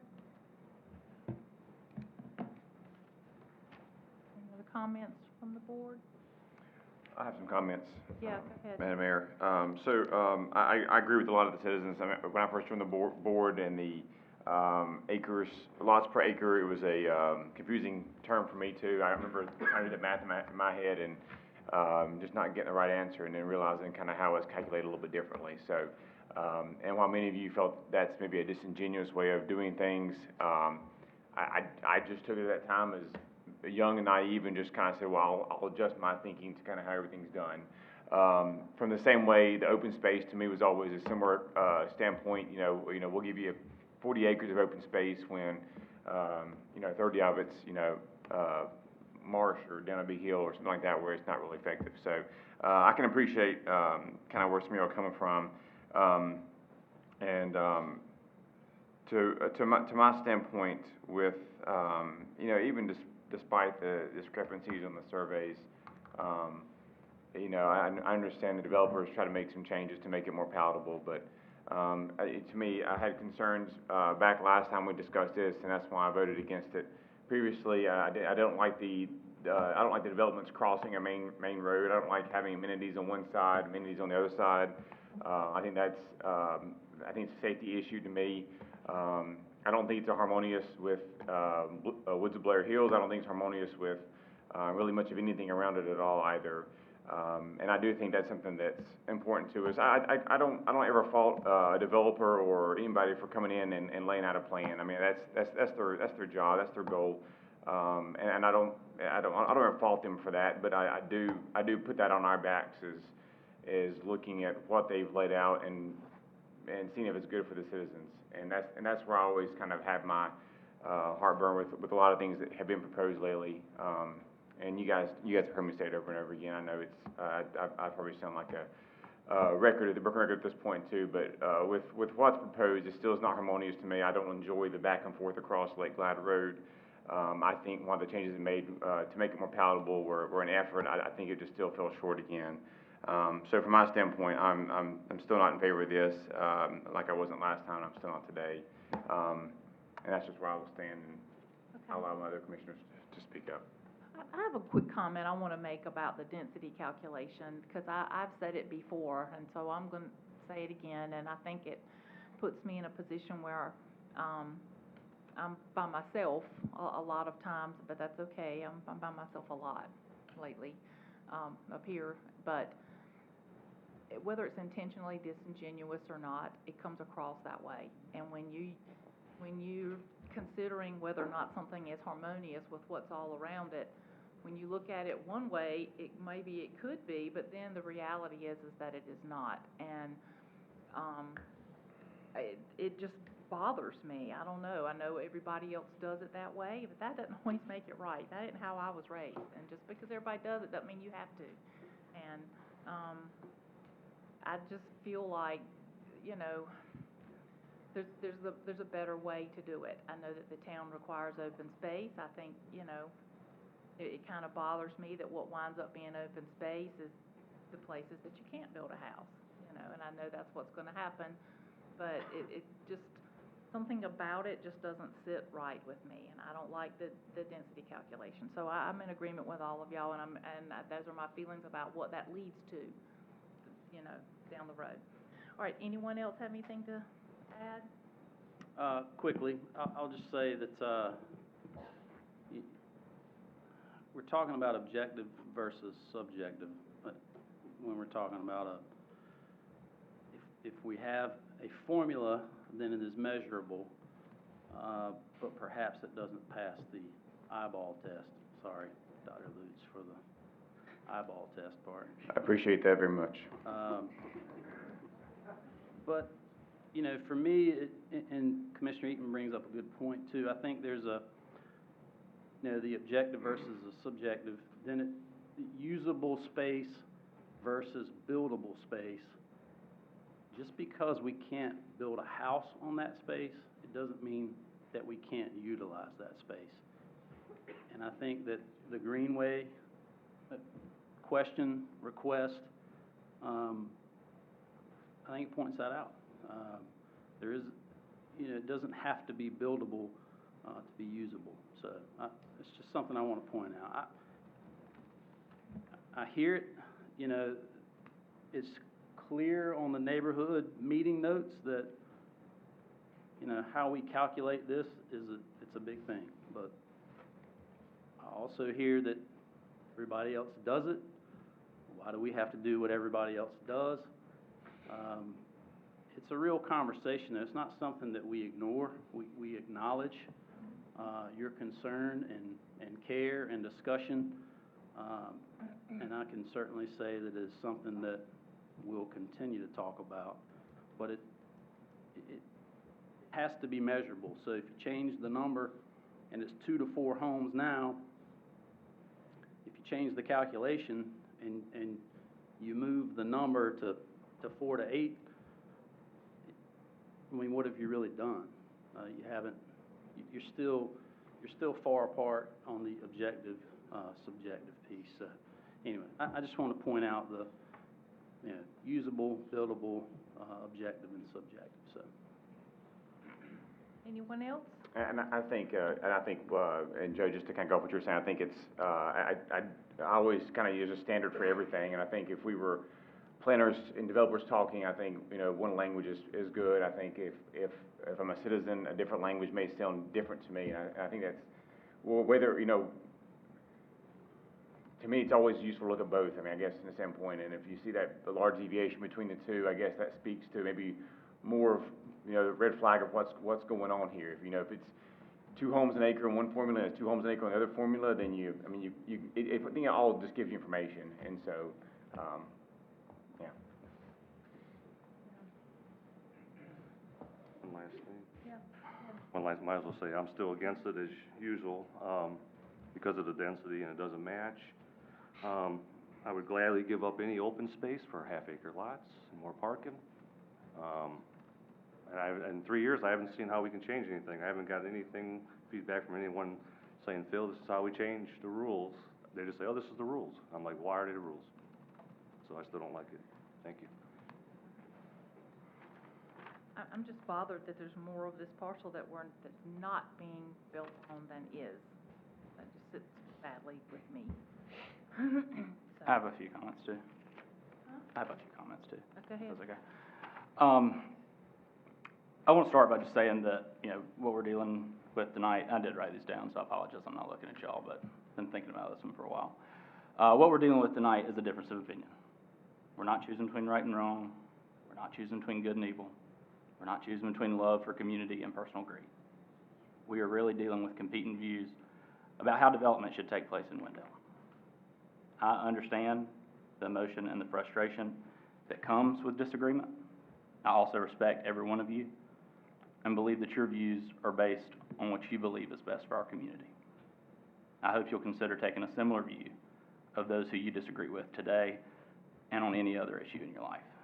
I think the world needs a lesson in respectful debate, disagreement, and the art of compromise, and that's something I'll never pass up an opportunity to share. Having acknowledged that many of us have different views on how development should take place in our community, I think it's only fair for me to share mine. I believe that sprawling suburban residential development is bad. I believe municipalities should ensure that new spending, especially infrastructure spending, can be supported by the properties being served by that spending. And I believe that the right of a property owner to make decisions about the use of their own property has to be held high and given special, significant priority when talking about development. I support dense, mixed-use development. Not a secret. I want it to be connected to surrounding development because I believe it will minimize urban sprawl, reduce highway traffic, and create community between neighbors. I would not support the annexation or development of a neighborhood like Blair Hills with 2 to 4 acre lots into the town of Wendell. Large lot subdivisions do not generate sufficient tax revenue to pay for their long-term service and maintenance needs. I think that sort of development, if it happens at all, is best left to unincorporated areas where property owners are willing to privately take on the financial burden of maintaining infrastructure like streets, sidewalks, and stormwater systems without the service benefits provided by a town like trash pickup, neighborhood parks, and local police. Developments like that one are being built near Wendell, largely in Johnston County. Many of you probably understand from these comments that I do not support the request to increase the lot size in this development. But you might also wonder how this development proposal fits with my preferences for neighborhood connectivity, mixed-use development, and minimizing urban sprawl. Those are the questions that I've been most concerned about with regard to this proposal, and I've spent the most time thinking about. Earlier tonight, you heard me discuss the possibility of providing connectivity across Buffalo Creek between the Edwards property and the Glen at Hollybrook. This development will also make improvements, as you've heard tonight, to the road frontage along Lake Glad Road. And if it moves forward, I'll ask that we give higher priority to DOT's full improvement of Lake Glad Road from Eagle Rock Road to Cypress Street. We don't get to do that on our own. I recognize that. But there are things that we can do to prioritize it as a town. I also hope that housing density along Lake Glad Road will help to promote the development of retail commercial development along Eagle Rock Road, which is going to continue to be a major traffic corridor for Johnston County residents. And I think it should benefit Wake County residents and Wendell residents as well. Finally, Lake Glad Road's location between downtown and that major Eagle Rock Road corridor is the determining factor, in my belief, that this area is appropriate for annexation into the town of Wendell. I hope my comments have helped to provide some insight into my perspective on development and this proposal. I'd also like to acknowledge that my perspective on development continues to evolve as I learn more about what is and isn't working here and in other places. I spend a lot of time reading about it. So please continue to share your perspectives on specific development proposals and development in general. I'll listen to you, I'll talk to you, I will probably learn something from you. I appreciate that we have a community full of people who are passionate about our future. I hope we can continue to listen closely to one another to better understand our differences of opinion, and especially to identify the many points where our views overlap, so that Wendell can be all it deserves to be in the years ahead. Thank you. Anyone else? Just a couple comments, Madam Mayor. When the annexation on this project was brought up, there was several other projects moving at the time, and the conversation about working to improve the transportation aspects of all of those projects was discussed. I actually recall that night asking then to delay the vote on that project to allow a conversation around the transportation piece to occur.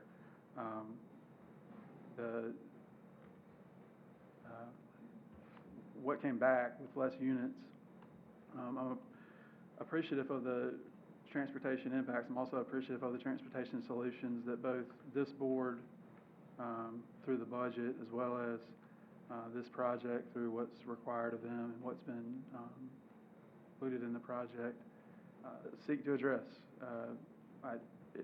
When we develop things,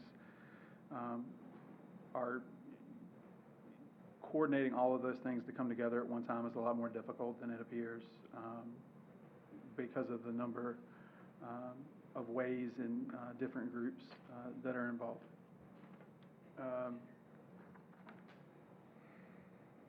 When the project left, that was my biggest concern, was that we would lose the transportation improvements, because we were not seeing them all packaged together. While I'm glad that we didn't do that, I think that what was heard at that meeting was largely about the backside of Blair Hills and the lots that backed up to Blair Hills. I know that that is always going to be a concern. I saw half-acre lots and thought that the developer heard what was said last time, and made an accommodation there. I then went and read the minutes for the community meeting. And what I'm looking for anytime I read those community minutes is who has a suggestion that is applicable to the plan. So change this about the plan or change that about the plan that would improve the project. I certainly have heard tonight and read in those comments some technical details, some technical questions, and then some broad comments about density. I didn't see the improvable items, and I haven't heard of improvable items to the project. I truly believe at some point we do get to a simple conversation about what is appropriate and who is comfortable with what level of density. I feel it's my role on the board to review the projects, to make sure that they comply with the plans, to make sure they comply with all of our plans, and to make sure it's in the best interest of the town and the area, as well as the future of the town. This project, in my mind, does a good job of attempting to make a transition between unincorporated county and undeveloped land and a growth sector that, when you pull it up, is in many ways, I can completely understand. If you drive up Lake Glad Road, you pass the rural portions of it. If you look at it on an aerial map, you can see Angleview, you can see those others. So there is growth happening all around it, and I certainly acknowledge that.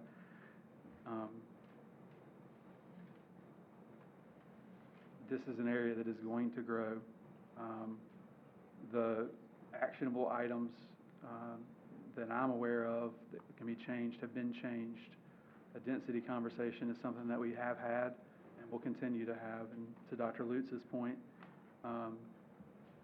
we've been talking about that ratio since I came on the board, and maybe Dr. Lutz is correct in that we understand it because that's just the way that we discuss it. I'm happy to change a formula or change a number, change a process. Maybe you do both numbers of the buildable acres and the total, and then you do an average of the two. There's certainly probably ways to get to that. I just want us all to speak the same language when we're discussing it. And right now, the only way that we can do that is by discussing it by the rules that are in the book. So certainly happy to do that. But it doesn't impact my view on this particular project. I don't have any further comments, Madam Mayor, unless another member of the board has a... Well, hold on. I'm not quite ready. I have to close the public hearing. Let's make sure No, unless another member of the board has a suggestion about how the project could be improved. Okay, I thought you said you have written. Yeah, ma'am. That's you. I can see where you, Okay. that's where I was going. Okay. And I have that whenever you're ready. I just Okay. wanted to, if there was ways to improve. Anyone else have anything they want to add from the board? All right, we'll close the public hearing. And Guys, I'll just say this, and I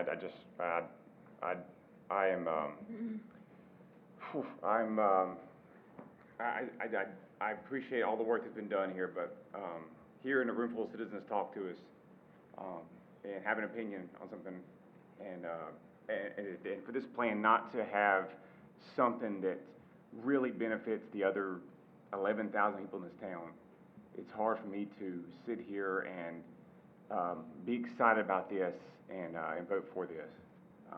And I will sit in that chair every single time, just about. But it's it's hard for me to let, for somebody just to get through us when I know how some people here feel. And so I just, I'll say that, I know motion's coming, but, that's just my last request, so. On that note, what you said about citizens, we beg for people to come and say things, and a lot of times things, get passed or brought before the board, and they slide on through, and everyone says, no one's called me, no one said anything, and I think in this instance, a lot's been said, so, you know, time to listen to those kinds of things too. I do want to point out, we talked about improvements. I mean, we got water and sewer improvements on somebody else's dime, which I think is very significant. We heard a comment tonight about a failing septic system. It's an easy problem to fix when you have proximity, so. I don't think that house is in the city. I have a clarification in the city. Okay. That was from flooding from Buffalo. Yeah, that house isn't in the city limits, so they wouldn't be able to take advantage of that. No, I get what you're. I understand. It's not a one specific thing, but, I think my point is more of there is a value add here to, the town and residents. Okay. I'm sorry, we've already closed the public hearing. I'm behind you. There's someone behind you standing. I'm sorry, Ms. Knapp. I just want to say one thing, you kicked me out if you want to. Wanted us to talk to you, emailed you, I emailed every one of you how we felt on this. Mr. Lutz was the only one that was kind enough to respond and say thank you. Y'all don't listen. You need to have a seat, Ms. Now. Okay. Go ahead, Commissioner Joyner. I do have a question. Okay. Do we need the additional condition related to the Buffalo Creek easement? If y'all got something worked out in writing, I know that's part of that requirement. I have a note for that to be part of the motion. I know that they've got to agree to it in writing first. I just want to make sure they had done that. Okay. And condition 2.2. We can throw it together, just a 20-foot easement, on the eastern edge of the property towards the Glennon Meadows project. And then I think Can you condition come up to 2 the podium? I can't hear you, I'm sorry. Yeah, staff's recommendation would be the condition state that a 20-foot greenway easement be included on the eastern edge of the property towards the Glennon Hollybrook project. To be dedicated and maintained by the developer. Yes. Agree? And then condition 2, Commissioner Deloach brought up, was limiting the density to 2.16 units per acre. And you can even To say match 2.2 if you want to make it a round number. 2.2 is fine with the developer. You got all that, Commissioner Joyner? I think so. Okay.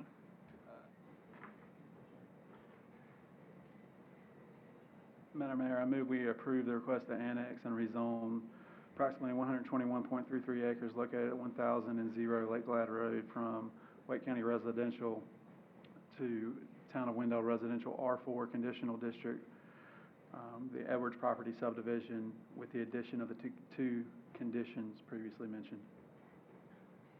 Okay, we have a motion to, did you say adopt the attached ordinance as well? Can you Ma'am. add that on there? Okay, so we have a motion to approve the proposed annexation and rezoning request and adopt the attached ordinance with the addition of two conditions, as stated earlier by Mr. Coates. Is that okay? All right. It includes all the conditions. plus the Including two all the addi- other conditions as plus well. the two additional. Plus the two additional ones. Is there any discussion on the motion? I want you to signify by raising your hands. All in favor? Anyone opposed? Right. All right. We'll move into our other business. We have an update on the Eastern Wake Senior Center.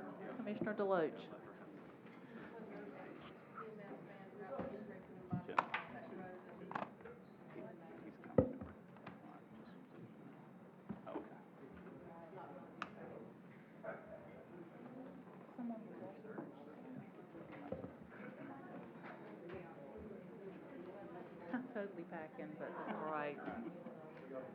tell anybody I said that. Microphone. I don't care. Go Commissioner Deloach. Let's go ahead and start. We're having our meeting. They can Okay. walk out quietly. I'm not. I will say first off, Eastern Wake Senior Center is available to those 55 and over. We have meetings have now been established for a specific day and time, which is great, so I'm excited about that. We met on July 15th for the first time in person in quite some time. Basically, we went over, there's a new employee at the senior center, so Crystalline. She was delightful. She gave a little presentation. Resident, been here a while, deals with aging population in her past, so she's going to be a good fit, I feel, for that. We did have participation. I want to make sure I get the name right. Kristen was there. She is actually the president of Resources for Seniors, so she has decided that she's going to offer basically a Q&A session for the membership, which, based on this nice survey that they did for the members, they received just shy of 80 responses.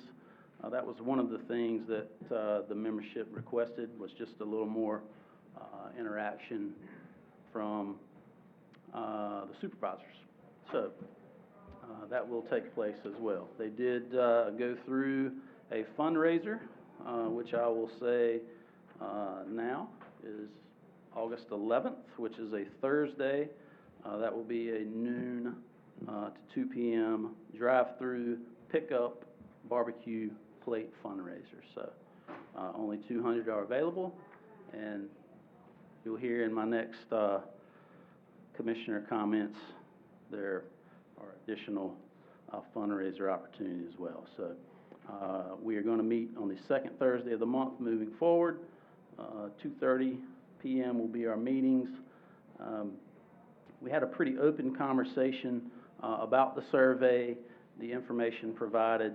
A lot of those items were program-related, transportation-related, that kind of thing. So, number one, it was great to be back in person with them. They are excited about that. There's a new board member as well that was elected, and then basic brainstorming session on programs and community outreach, input, et cetera. So, good meeting, again, in person. So, thank you, Madam Mayor. We have a very active senior center here. I'm glad they're back meeting in person.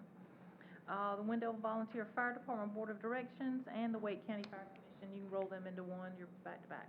Go ahead. Oh, come on, Madam Mayor, they're on different nights. For joiner, yeah. I will roll them into one. The Wake County Fire Commission meeting was canceled this month, which is pretty normal for them, and because of it being in July. The Wendell Fire Department Board of Directors met week before last, and the discussion is around the hiring of the 3 new battalion chief positions, as well as the 3 additional firefighter positions. So the 3 additional firefighter positions will be the first time the first time that Wendell Fire Department has hired folks without a existing credential, or at least have that option, and put them through an academy where they will be paid. For instance,